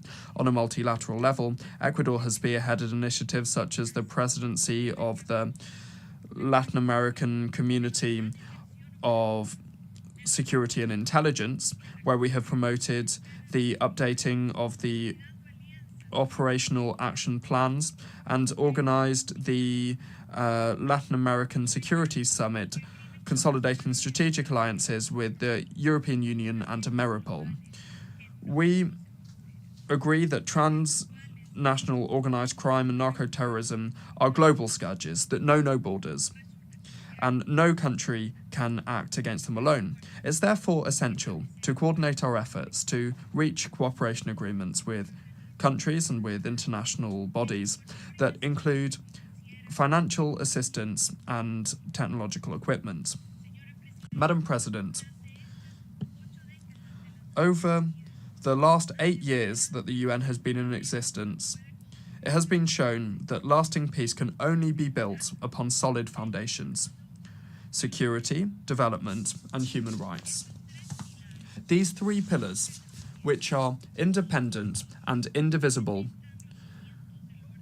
represent the pillars of the international order and multilateralism that are currently seeing cracks in them that are compromising their stability. Indeed, today multilateralism is being called into question, and rightly, because it hasn't been able to address the contemporary conflicts and challenges effectively. Ecuador advocates for a more innovative, inclusive, and representative multilateralism that takes account of the realities of countries, in particular those of the developing world, that promotes the equality of men and women, and that finally opens up a space for youth in decision-making.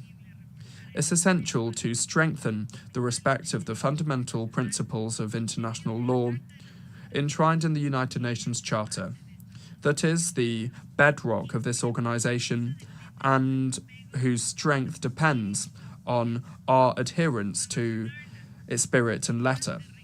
Abandoning it would lead us back to a time in which the only source of law was force. It is therefore our role to reform it and update it, so that it can respond to the current challenges we face on a global level, so that precisely we can strengthen these principles. In summary, this institution is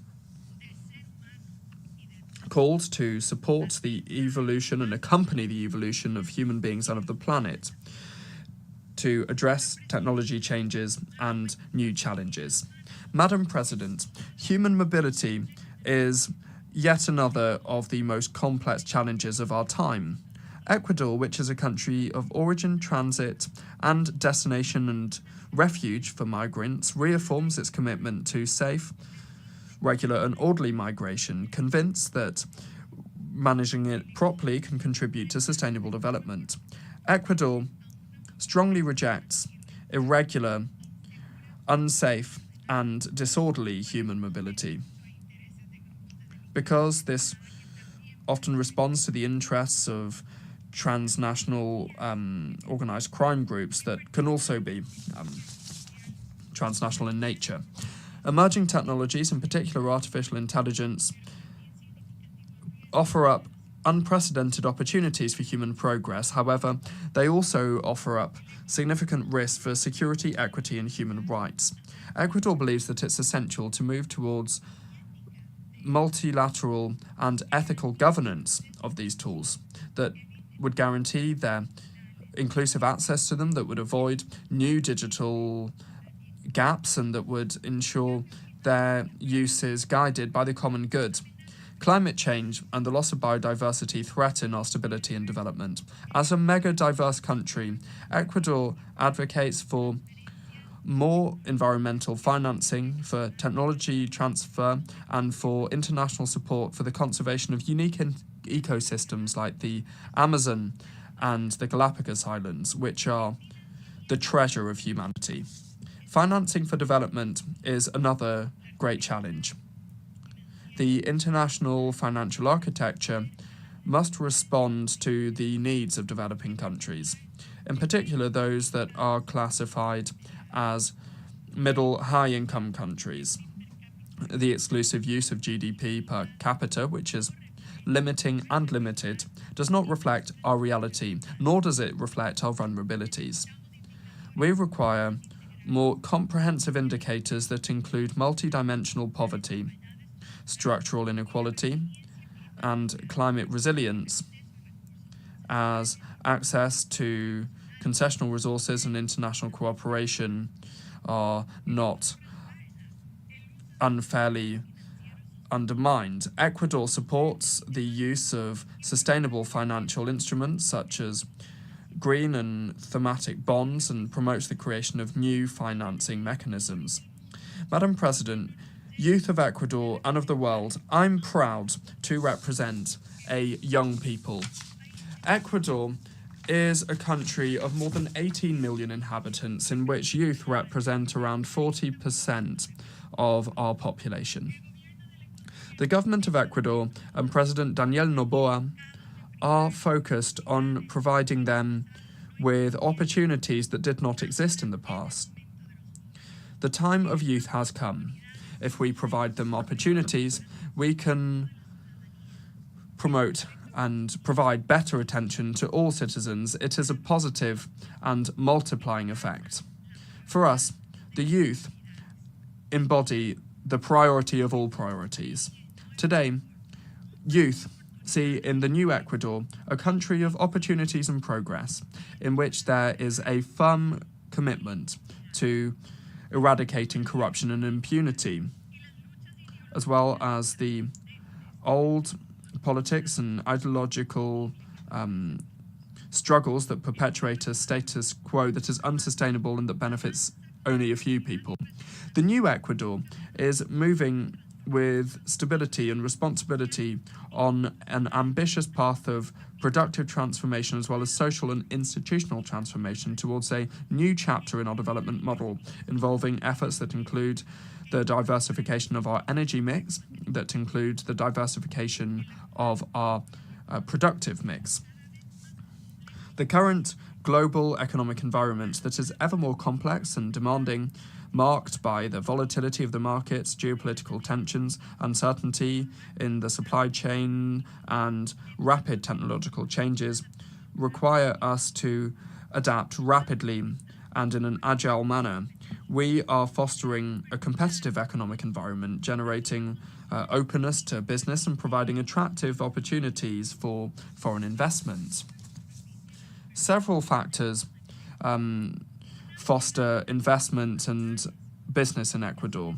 A large range of natural resources, our strategic location in South America, the economic stability provided by us using the United States dollar as our national currency, and our condition as a mega-diverse country with an extremely rich cultural heritage.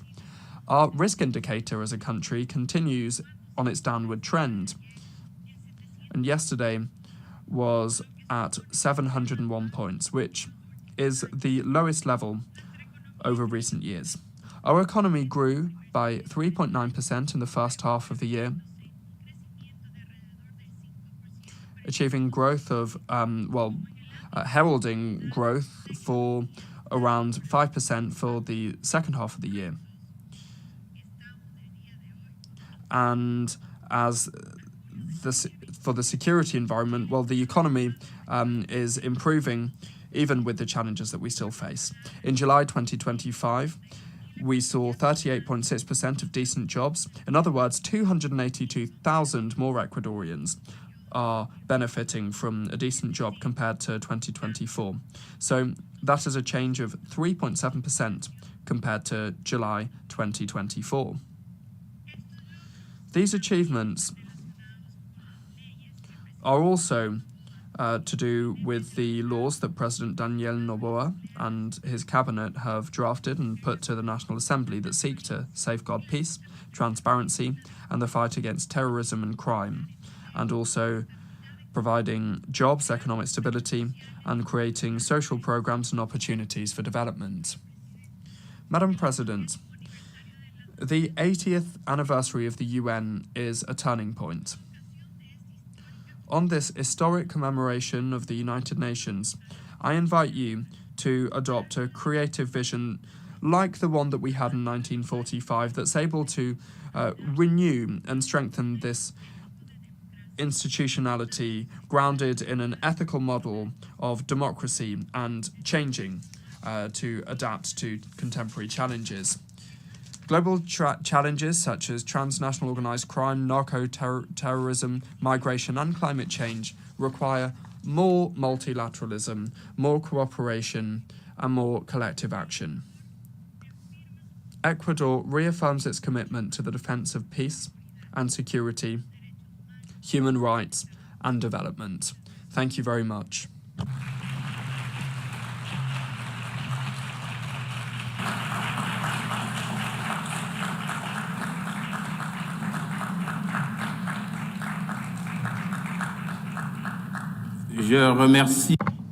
I thank the Minister for Foreign Affairs and Human Mobility of Ecuador.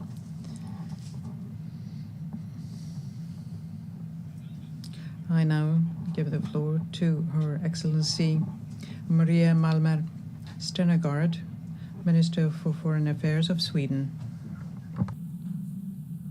Je remercie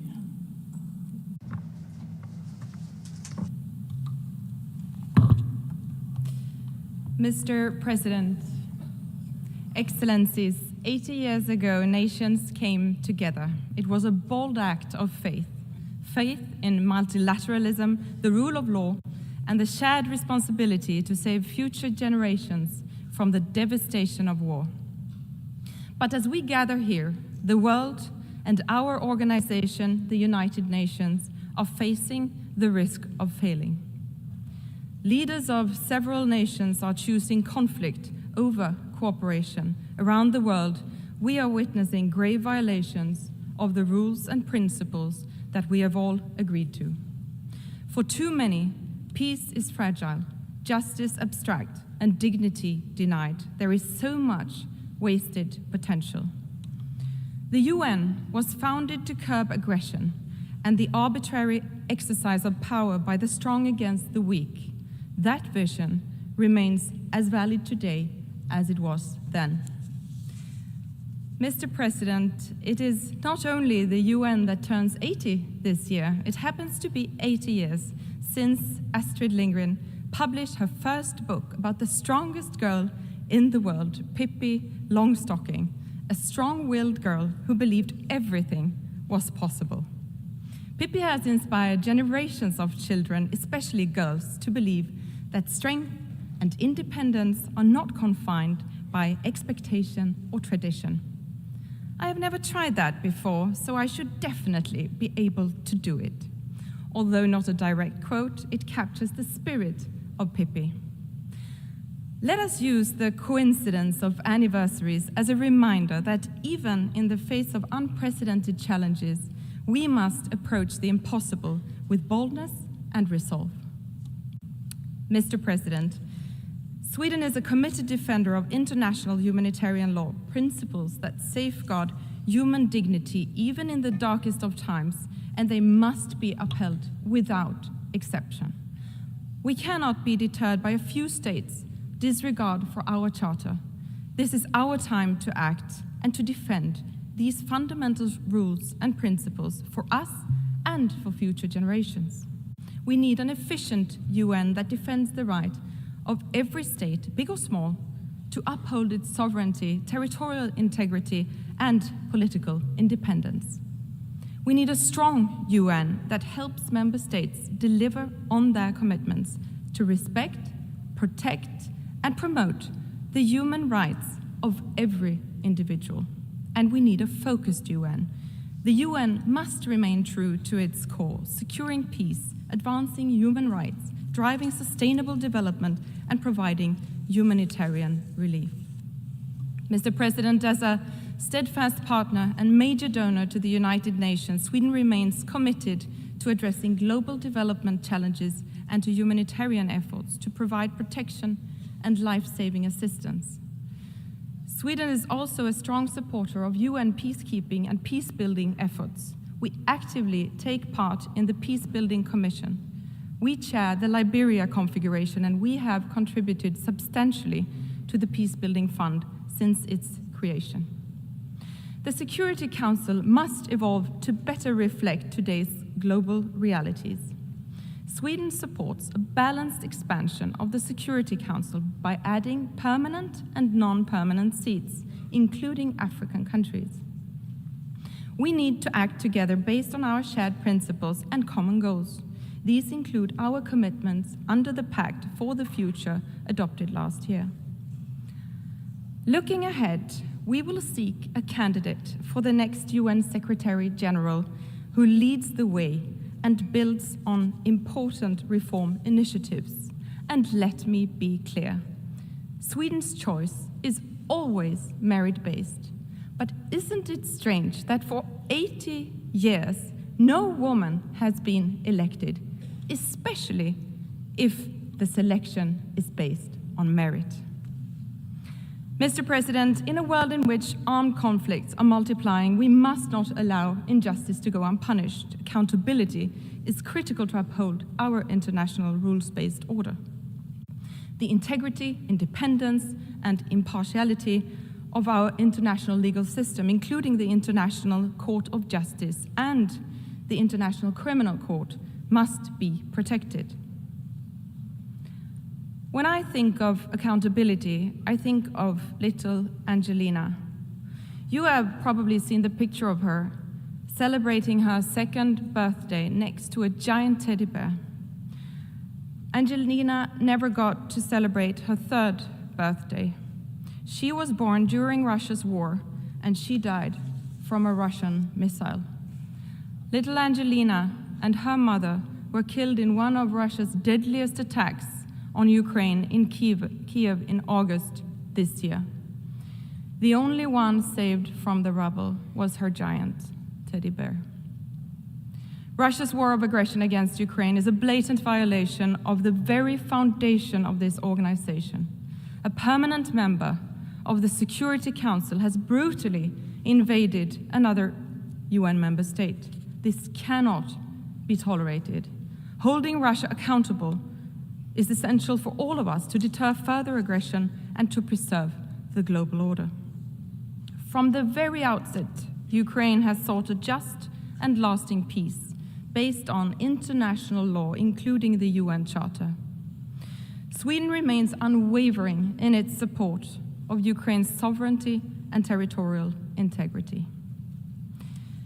Mr. President, on October 7, 2023, Hamas carried out the worst mass murder of Jews since the Holocaust.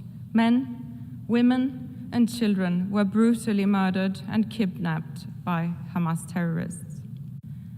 And when the music faded at the Nova Festival, so did the lives of young, peace-loving people. They were raped, killed, and taken hostage. It was truly a painful reminder of how dark the world can be. The hostages are being held in appalling conditions by Hamas. More pressure must be put on Hamas to immediately release them, and Hamas must never have a place in the future governance of Palestine.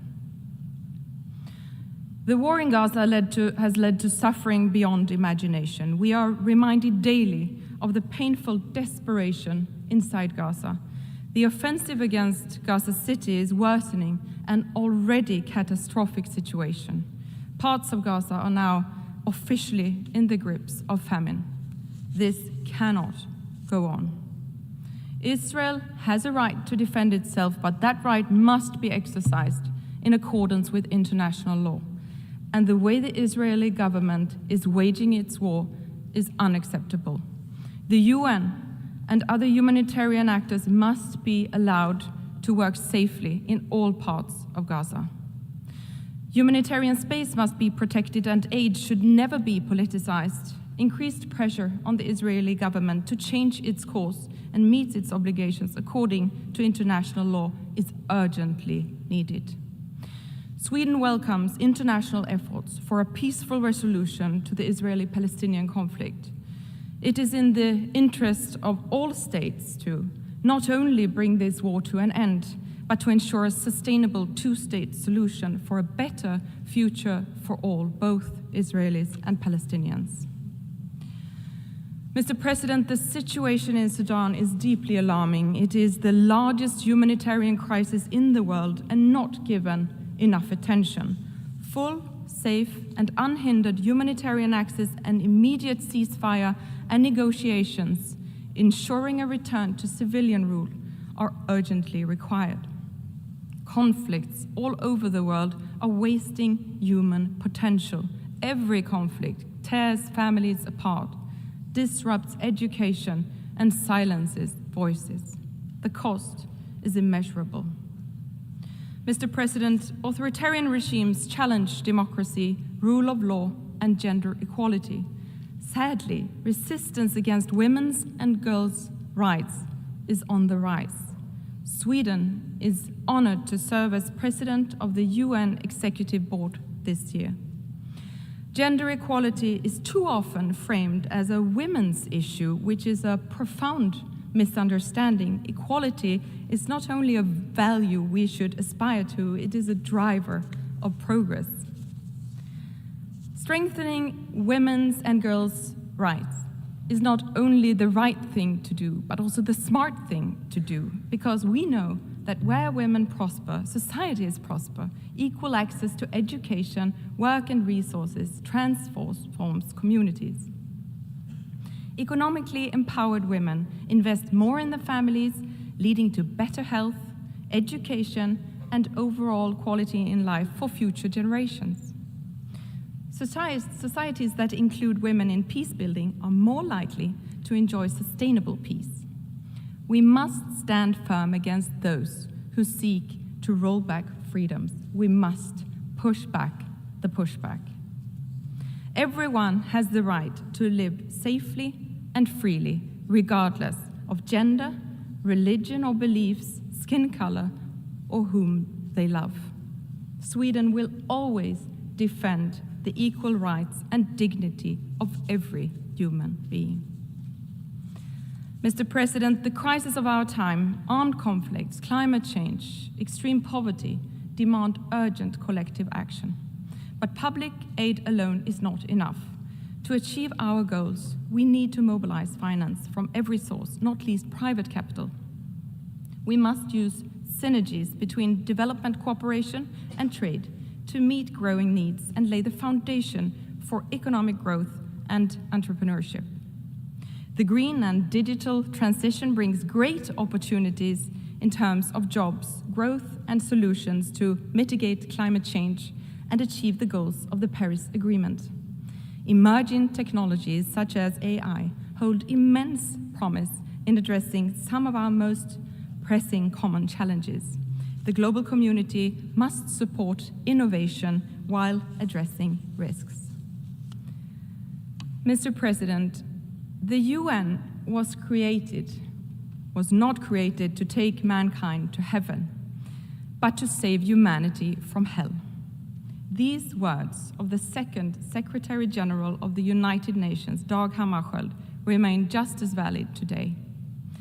These are difficult times, but times have been difficult before.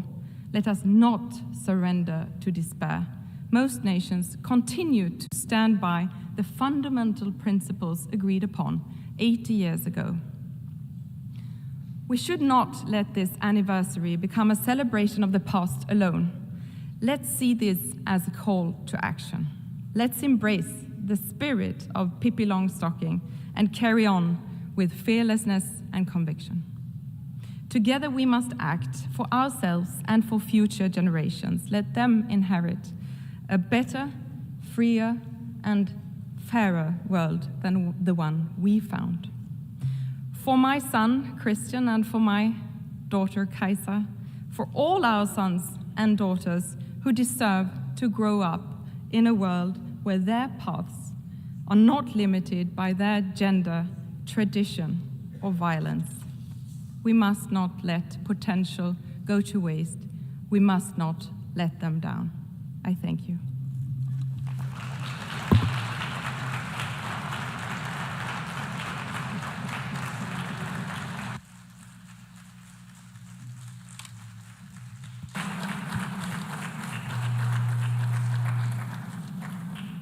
Je remercie la ministre des I thank the Minister of Foreign Affairs of Sweden.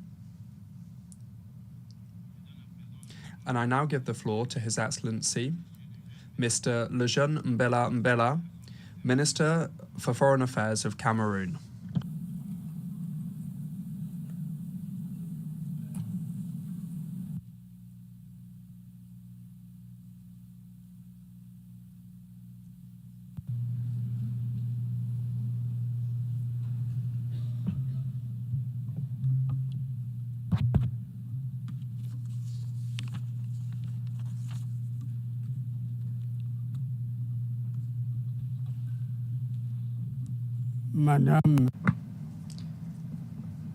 Madam President,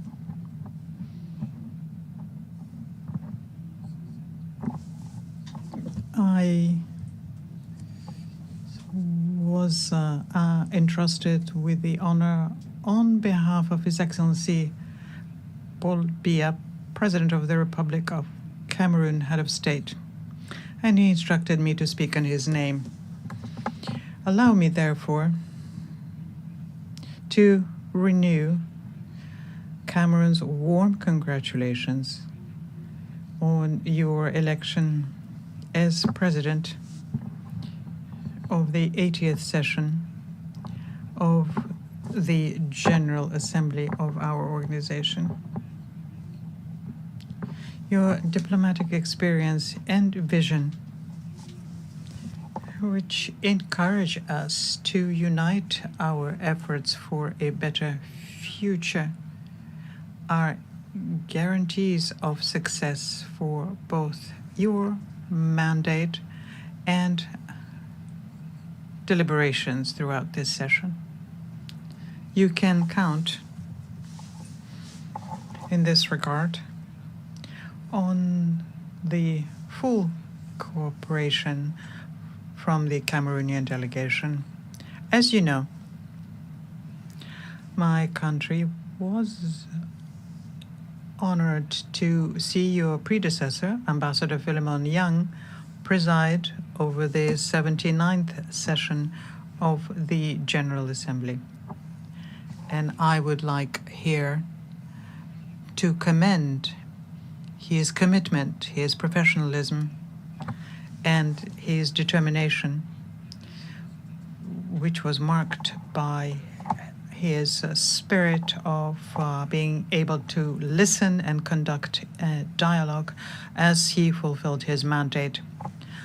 Let me also reiterate to Mr. Antonio Guterres, Secretary General of the United Nations, the sincere appreciation of Cameroon for his tireless efforts at the helm of our organization and for his clear commitment to strengthen multilateralism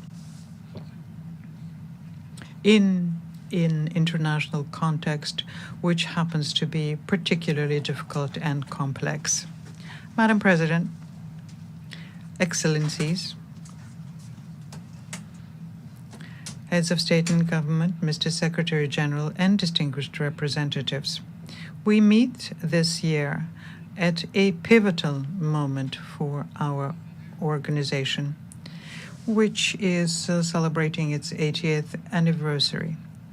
And anniversaries are usually joyful occasions, but we must acknowledge that this particular one leaves us with questions. This is an opportunity for us to take stock and reflect on how we can make the United Nations more effective in fulfilling its missions and recommendations and promises contained in the Charter. You therefore proposed in this regard, Madam President, that we pool our will, our efforts, and our resources. And you believe, and rightly so, that we are better together. Cameroon shares this vision and welcomes the theme we have chosen for our discussion, which is, I quote, "Better together, 80 years and more for peace, development, and human rights." End of quote.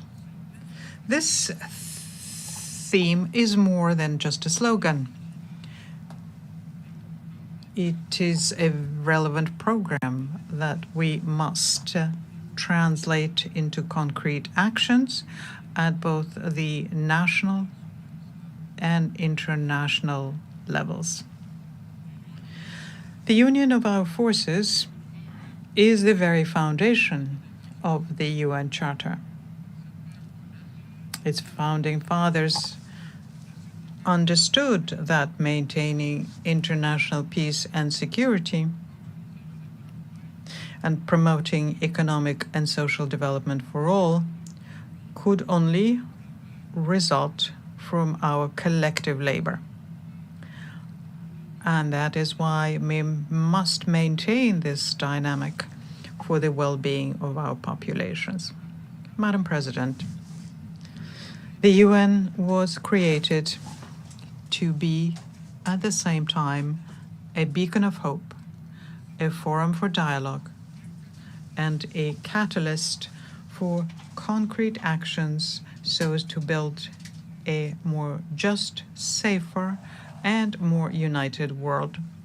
And 80 years later, it is useful, as I mentioned earlier, it is useful to take stock and draw lessons for the future.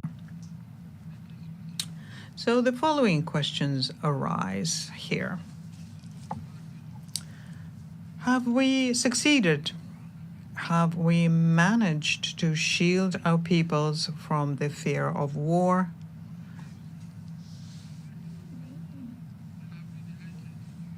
Uncertainty about their future? Have we succeeded to shield our peoples from famine? The current international situation, which is marked by numerous crises, offers a clear and negative answer to these questions. Indeed, in 2025, the global security environment remains, unfortunately, characterized by a proliferation of conflicts and threats of all kinds to human security, including the nuclear threat, which we once thought to be a thing of the past. Whether in Europe, Central Asia, the Middle East, Latin America, or Africa, tensions are emerging or persisting, endangering peace, stability, and international security more than ever before. The ongoing armed conflicts around the world are a painful reminder for us that 80 years later, we neither could nor would succeed in protecting the world from the scourge of war. And this situation is further compounded by various natural disasters, including extreme weather events such as storms, hurricanes, forest fires, earthquakes, landslides, which cause significant material damage and loss of human lives, not to mention various pandemics on that list. The world will only meet the challenge of development if it first wins the challenge of peace. We have a historic responsibility to choose. Either we allow war and these multiple scourges to thrive, or we offer our children a stable, united, and prosperous world. And Cameroon has made its choice. It made the choice of peace and development and stands firmly by your side in order to turn this aspiration into a shared reality. Madam President, Your Excellencies, it is well known that there can be no development without peace, nor can there be lasting peace without development. The ongoing crises, which negatively affect international trade, the cost of raw materials and market supplies, undoubtedly hinder the development of many countries. And yet, economic development through the Sustainable Development Goals remains a primary objective that the United Nations must attain for the well-being of our peoples. In recent years, however, we have seen with regret that millions of people still live in extreme poverty, facing disease and food insecurity. In this particular context, children, women, and the elderly, and people with reduced mobility are the most vulnerable. And although access to education has expanded, many children and young people remain outside of the school system. At the same time, we observe a decline in life expectancy. We see deteriorating health indicators and a critical shortage of healthcare professionals, especially in Africa. With 5 years remaining until the SDG deadline, it is urgent that coordinated actions be taken to fulfill the promises of the 2030 Agenda.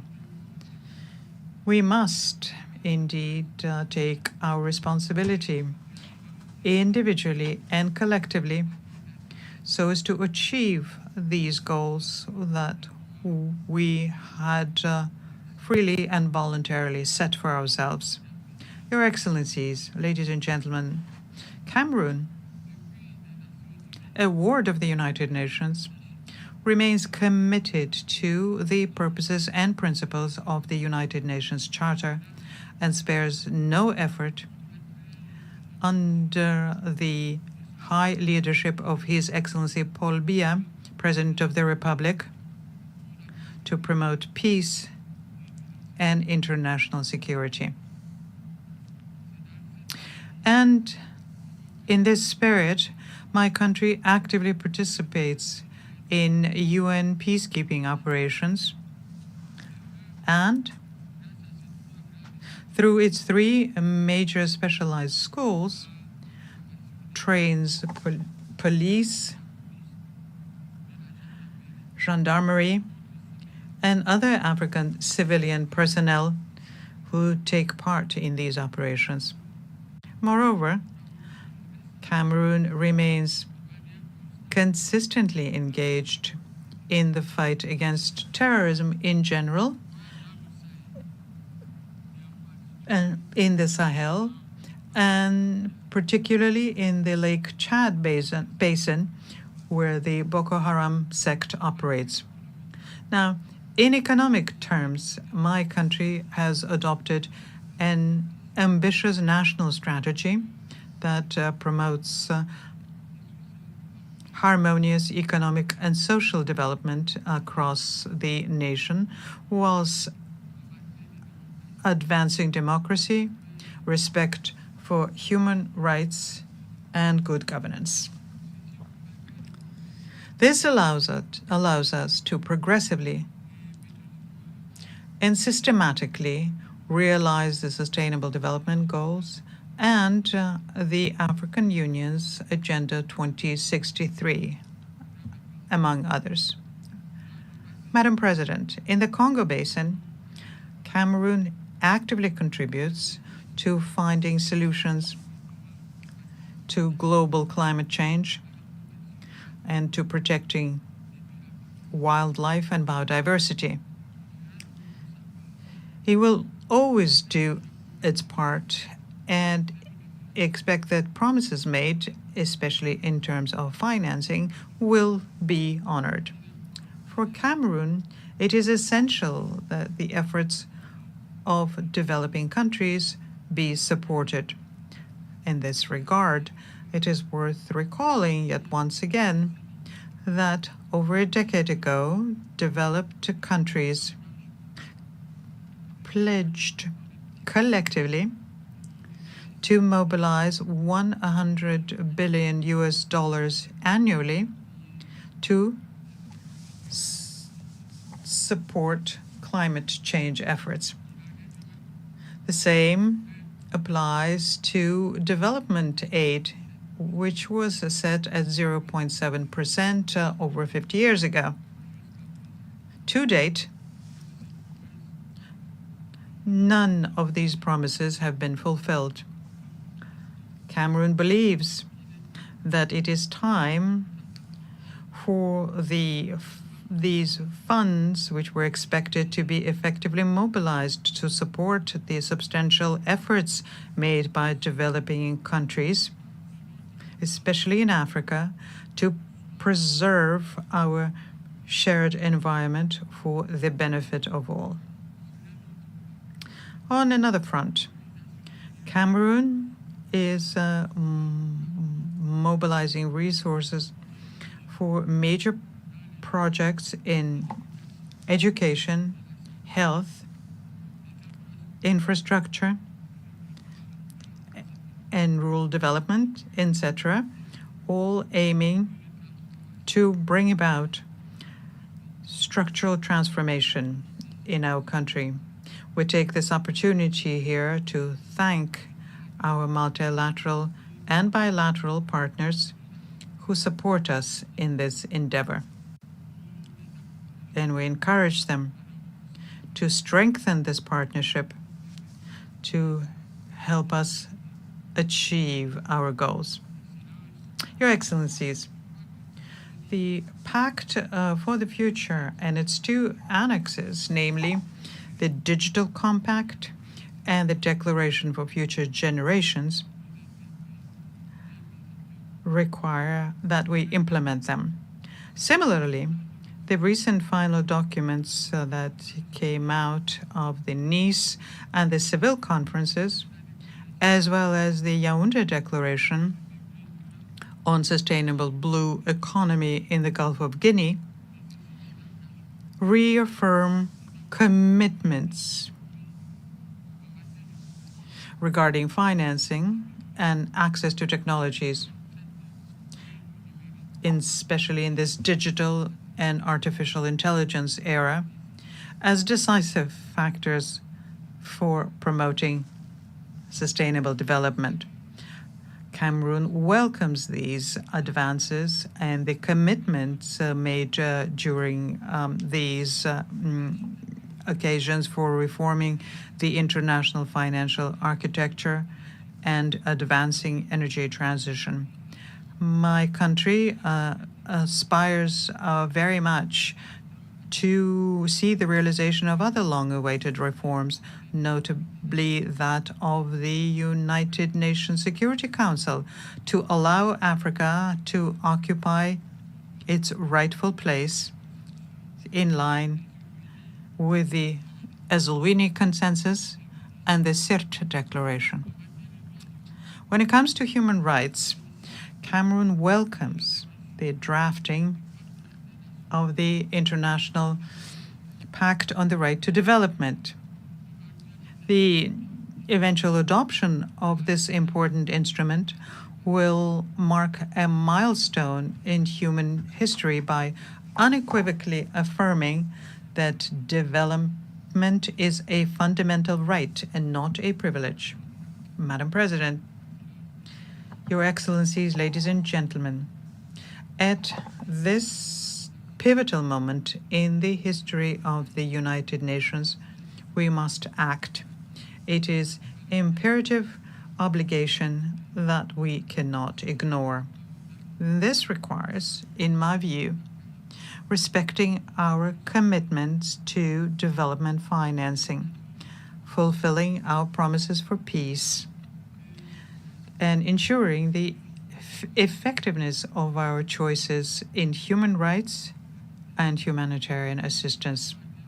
In the years to come, we must strengthen the foundations of lasting peace, rooted in prevention, resilience, and justice. And we have the means to do so, especially now when global wealth in 2025 has reached unprecedented levels and technological development allows for significant improvements in living conditions for all. In conclusion, and as a call to action, we must do better and we must do more so that the United Nations fulfills the promises made to the peoples of the world and becomes, more than ever, the engine of strengthened multilateralism, fair and equitable cooperation, and reimagined solidarity in the face of the concerning rise of multipolarity. I thank you for your kind attention.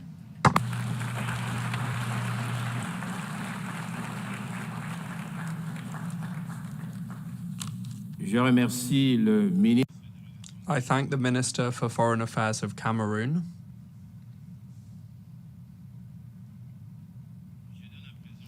I now give the floor to His Excellency Mr. Espen Barth Eide, Minister for Foreign Affairs of Norway.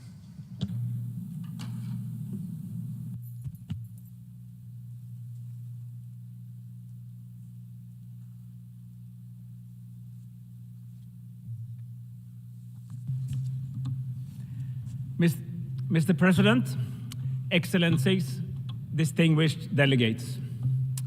80 years ago, against the backdrop of the Second World War, world leaders gathered in San Francisco to sign the UN Charter, to save succeeding generations from the scourge of war. This once-in-a-generation moment brought the idea of the United Nations to life. Let us imagine for a moment that we are there in San Francisco in 1945 as the UN was negotiated. Participants who were at my age would have experienced the First World War, the short-lived Roaring Twenties, the Great Depression of the 1930s, fierce trade wars, the rise of fascism and Nazism, the Second World War, the Holocaust, and the nuclear bomb. And all of that in their own adult life. If events like these constitute your life experience, you do not believe that the world is a rose garden. Those who shaped the United Nations were not guided by naive idealism. Quite on the contrary, this was a deep realist recognition that mankind simply could not continue as before. Centuries of great power rivalry, competing spheres of interest, and imperialism had not forged peaceful coexistence. The founders, however, were indeed visionaries, as they believed that a better world was possible. Our founders realized that the world needed shared norms and principles in order to avoid yet another world war. They were adamant not to repeat the debacle of the interwar years. This noble insight shaped the United Nations Charter.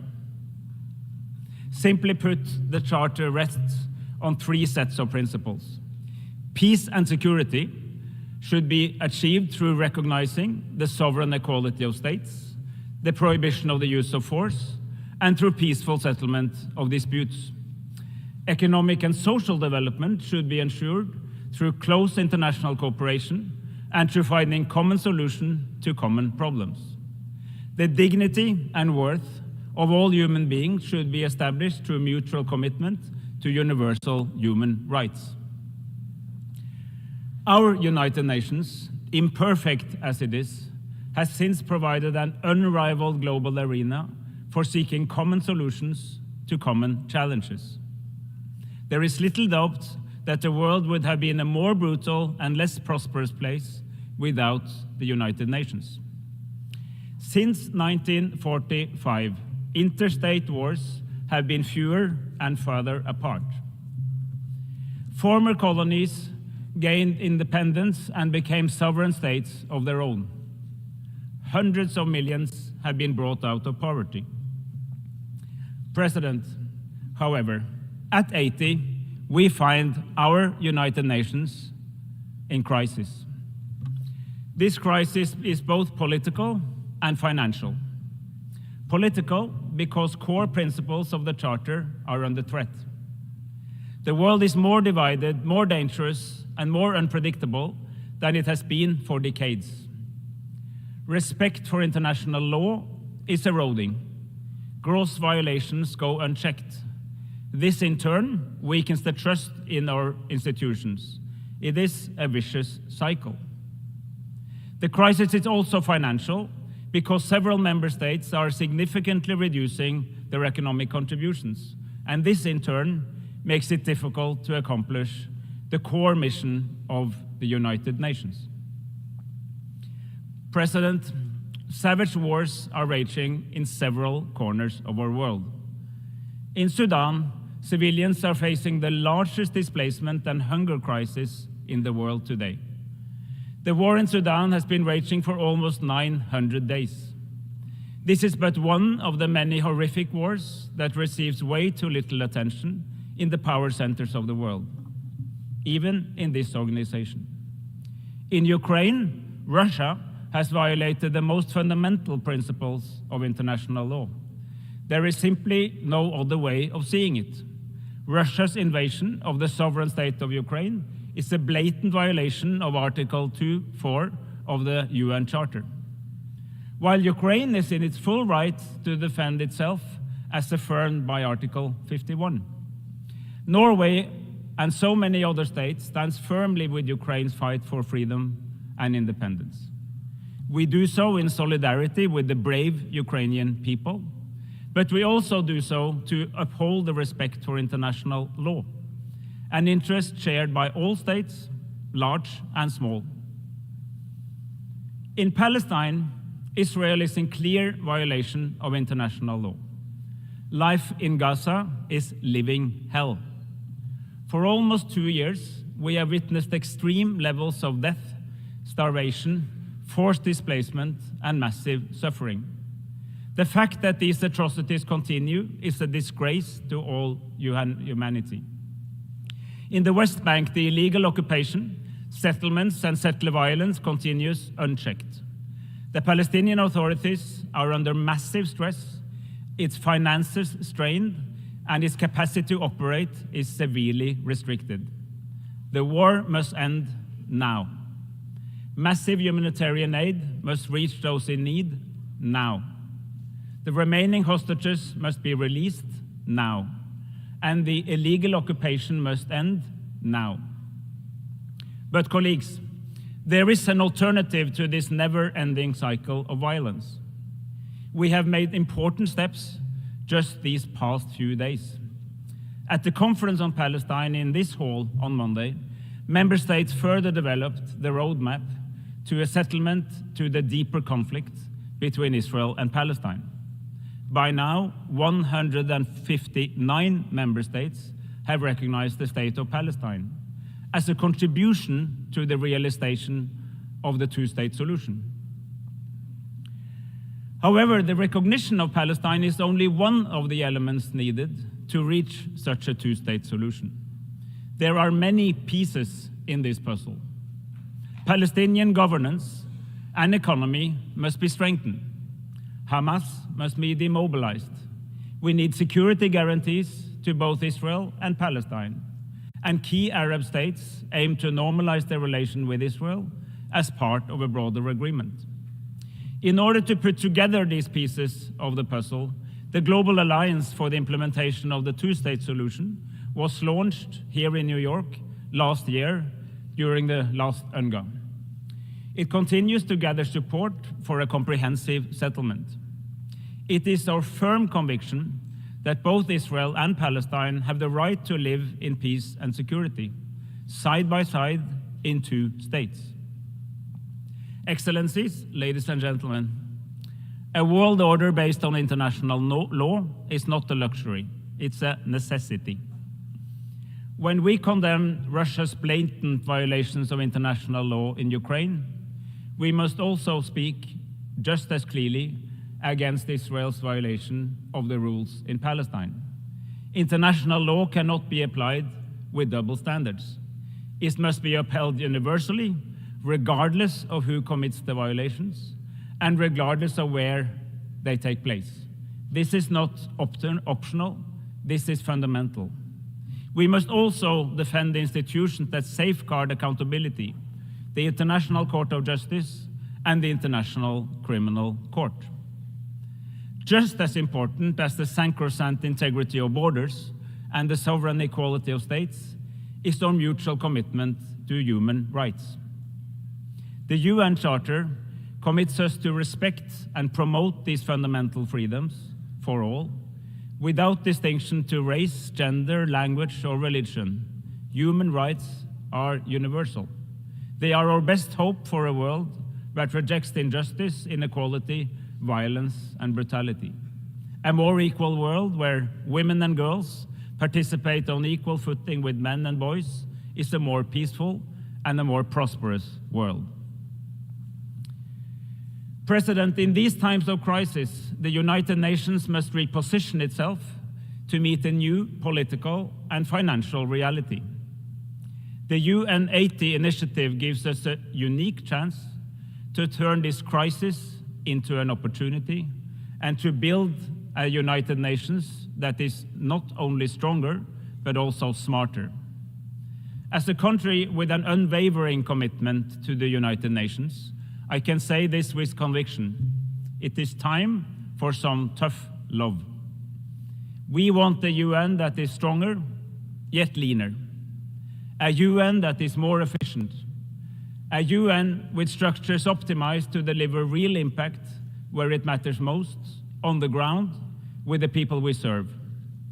We need a UN with sharper prioritization of resources, clearer mandates, and a UN that works smarter, not just harder. This is also a moment for self-reflections for all of us as member states and for our United Nations. As member states, we have contributed to a proliferation of mandates, long, complicated, overlapping, and burdened with endless reporting requirements. My country, Norway, is not exempt. We too are guilty as sin. The time has come to change this. We need bold and ambitious reform. We must stand firmly behind the Secretary General to drive this forward. We need a UN that can continue to uphold the rules and the principles that have underpinned our international order for the past 80 years. And we need a UN 80 process with a roadmap for the next Secretary General. When she assumes office in 15 months, she must be able to head the reformed UN fit for the next 80 years. President, we need a global convention on tax cooperation. States have the primary responsibility to provide essential service to their people. But then we must enable states to fulfill this duty. The capacity to tax both citizens and companies is paramount. It is the backbone of public service delivery, the engine of resource redistribution, and the cornerstone of sustainable development. We know what works, but we must assure that it can work for all. Colleagues, let there be no doubt. The climate crisis is real. It is here, it is man-made, and it's affecting the lives of millions of people around the world. As an Arctic nation, we experience some of the fastest paces of climate change anywhere on the planet, and we feel its impacts in our everyday life. The science is irrefutable. Observed warming is outpacing predictions. Curbing global warming and making peace with nature is the greatest collective challenge of mankind. We have no time to lose. Yet over the past decade, the world has achieved significant progress in this area. At COP28 in Dubai, nations united around the goal of phasing out fossil fuels in a just, orderly, and equitable manner. Today, countries, regional organizations, companies, and investors are beginning to recognize a fundamental truth. Embracing the technologies of the future, low on carbon, high on circularity, and responsible resource management, is not an obstacle to growth. It is an opportunity for growth, innovation, and a sustainable future. Now we must build on this momentum. COP30 in Belém presents a crucial opportunity to reconnect the climate, biodiversity, and pollution agendas into a coherent, integrated approach. President, as we mark the 80th anniversary of our United Nations, let us protect the foundations for peace, human rights, and development. The norms and the principles are not the problem. They are just as relevant for the world today as they were back then. What does deserve scrutiny is the system we have established to protect and enforce these norms and principles. And that is what the UN 80 is all about. Let us make sure that these principles apply for all people, everywhere, all the time, so that in another 80 years, future generations do not have to build a new version from the ashes of another devastating world war. It is up to us to find the answers that fit the 21st century. But when it comes to the core purpose, we should take the cue from our founders. We are, indeed, better together.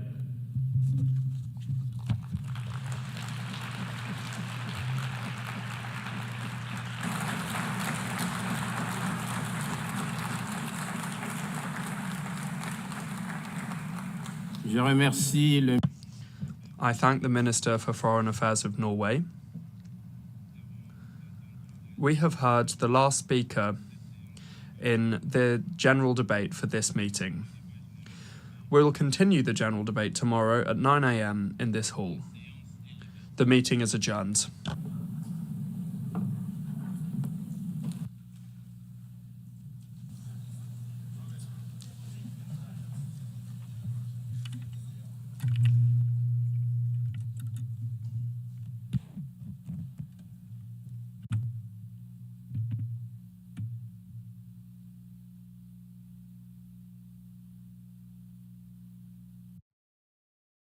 nations that recognize the historical injustices that indigenous people suffered from, that sets norms and principles for redressing those injustices.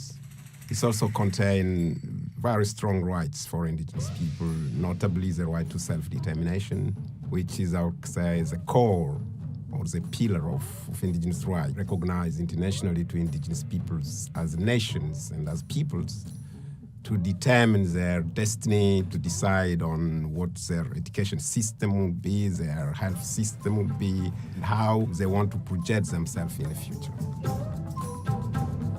There has been some progress. Implementing an instrument is, first of all, for states to domesticate the instruments. It means you bring that international law into your domestic legal system. Many countries across the globe has done that, but the number is not really enough. The criminalization of indigenous people is really becoming serious. You indigenous people are seen as extremists, as terrorists, as enemy of state. Indigenous people defending their land, sometimes seen as troublemakers. Then you also have indigenous people affected by extractive industry that are done without due regard to international standards and to right of indigenous peoples. You have contamination of rivers, contamination of soil, contamination of air. It's a serious issue because it affects really indigenous people's livelihoods. You have sexual violence and gender-based violence increasing in many regions, some linked to conflict areas, are linked to all that tension for natural resources and the extractive industries. And you still have some old issues like forced sterilization of indigenous women, for which a number of states have not accepted responsibility. Human rights are under serious attack.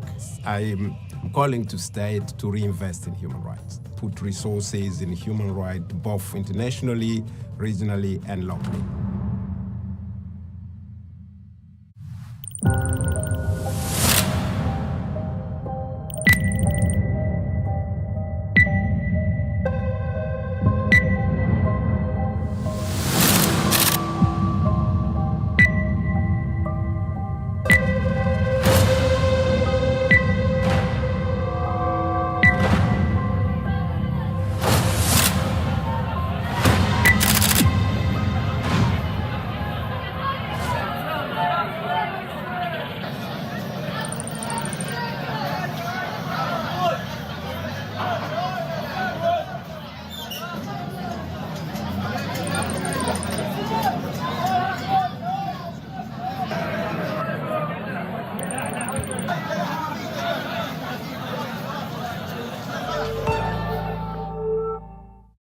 Why not see human rights and human rights defenders particularly as allies that underpin the Sustainable Development Goals?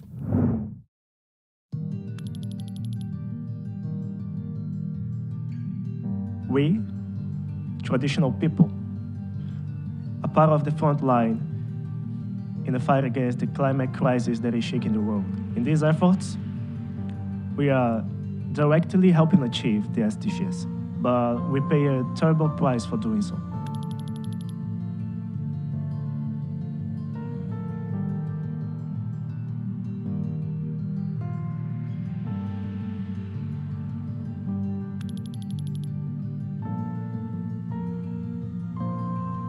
I was there. There was nothing I could do but hear the shots and smell the burning gunpowder in the air. The solution to most of the problems we face lies in justice in all its forms, but we cannot do it alone. We need strong allies. That's why we are calling on the United Nations.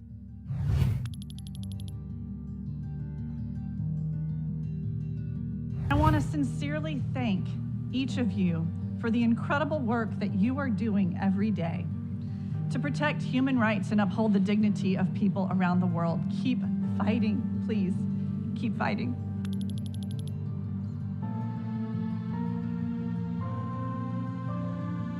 When you take away our right to have access to information, our right to clean drinking water, when we've been contaminated without our consent, these are huge violations we felt were occurring, and that is why we decided to take the fight to the UN level. And we need to always remember that when we stand together united, that we can win.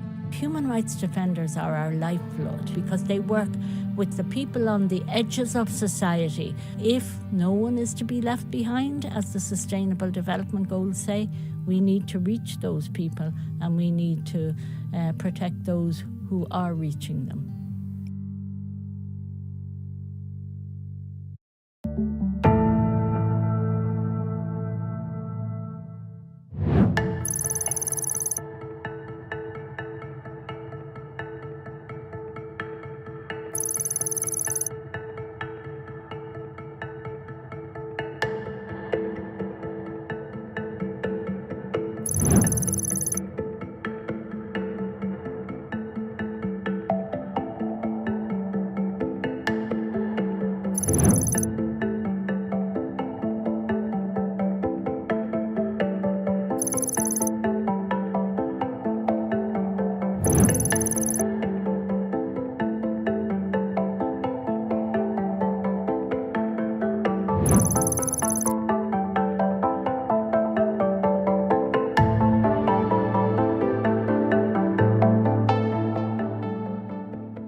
في الشرق ده وفي الجزيرة هجموا عليه وشالوا الناس الفقراء شالوا هدومهم من الدواليب والله لبسوهم.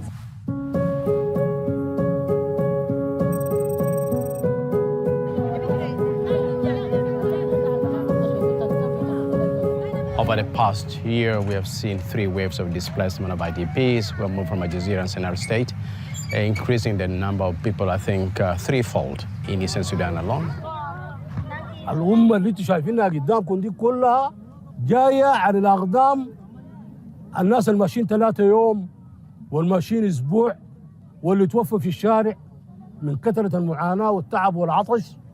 أنا محمول على أكتاف أولادي 40 ساعة وبهذه العجلة. Thousands of people that have been displaced from Al Jazeera have come into Gedaref, have come into Kassala, and they are quite in some deplorable and vulnerable states.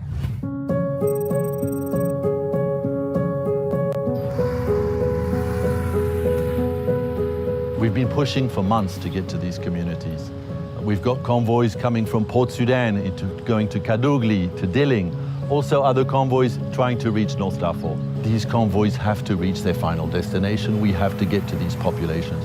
We're asking everybody involved along those roads to give us free passage so that we can assist these populations. I really need at the present moment a very strong mobilization of the youth movement because we are really in a very dangerous situation.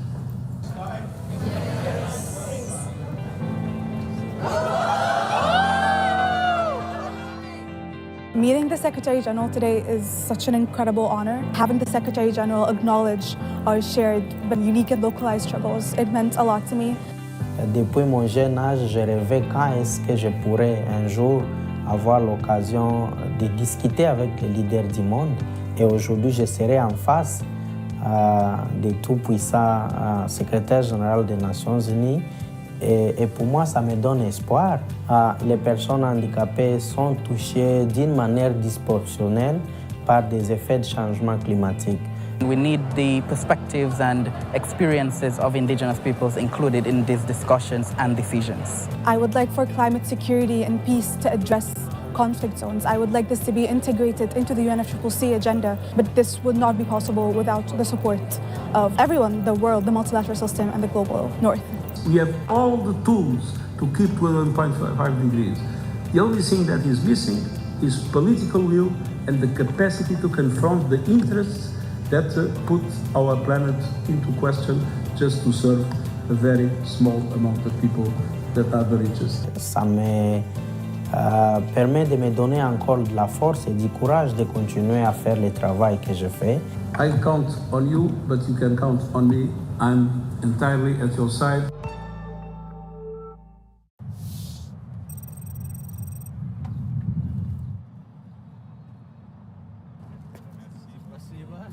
His Holiness Pope Francis was a man of faith and a bridge builder among all faiths. He was a champion of the most marginalized people on earth. He was a voice of community in a world of division, a voice of mercy in a world of cruelty, a voice of peace in a world of war.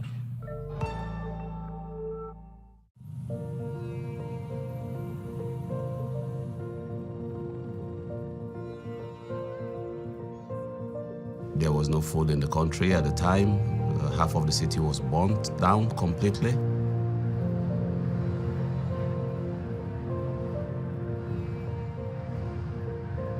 During the war, I was in Sierra Leone after I experienced 11 years of civil war. With all the atrocities and suffering that I have seen and experienced, I decided to join the Sierra Leone police force in order to maintain law and order, protecting life and property. I survived because the UN came to my country, and that's why I'm alive.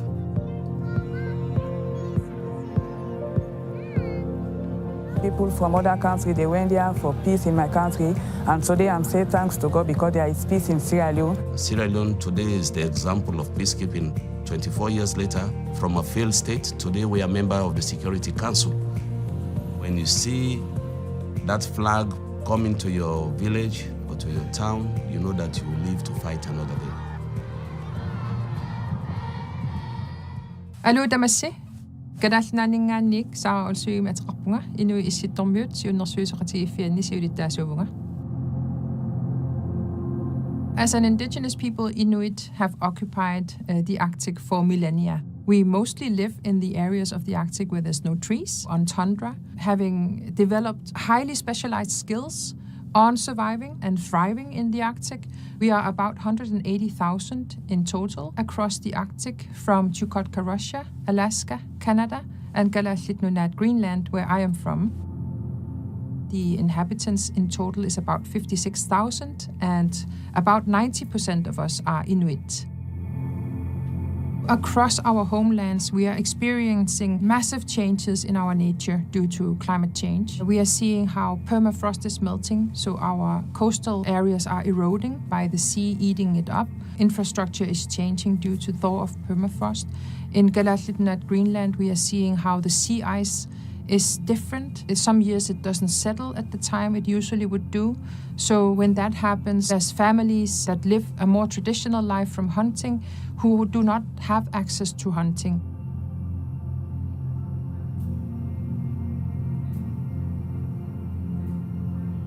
It was important for me to do that work. We know that more than half of the known deposits are on or near indigenous people's lands. And we know that this huge pressure to transition away from fossil fuels by the use of critical minerals is going to also put pressure on indigenous peoples.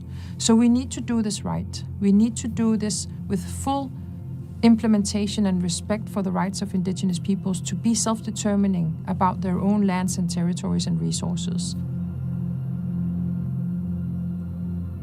I'm very, very happy to see that the Permanent Forum has put Indigenous women's rights at top priority. It's unfortunately still so that Indigenous women, and especially Inuit women, are overrepresented in the statistics on violence against women.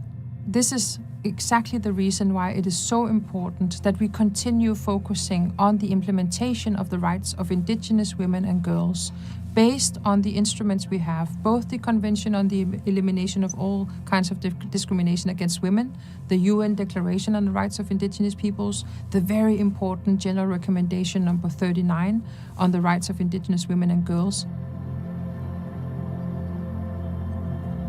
There is basically no negotiation that is not relevant for Indigenous peoples.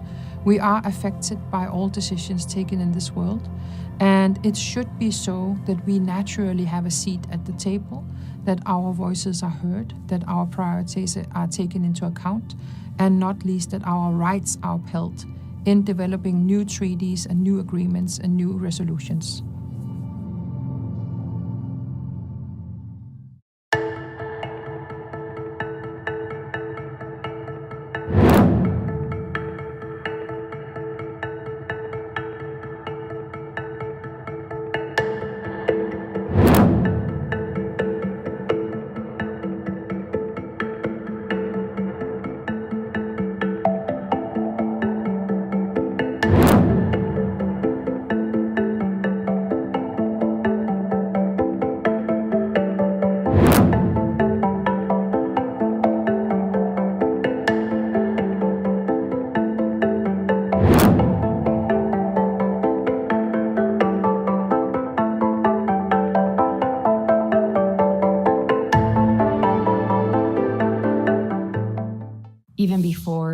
earthquake struck, Myanmar was a country that was already facing a spiraling humanitarian crisis. 1 month in, there are countless people still living outside in the open air. They're in makeshift shelters, they're in tents, and they are exposed to extremely harsh elements.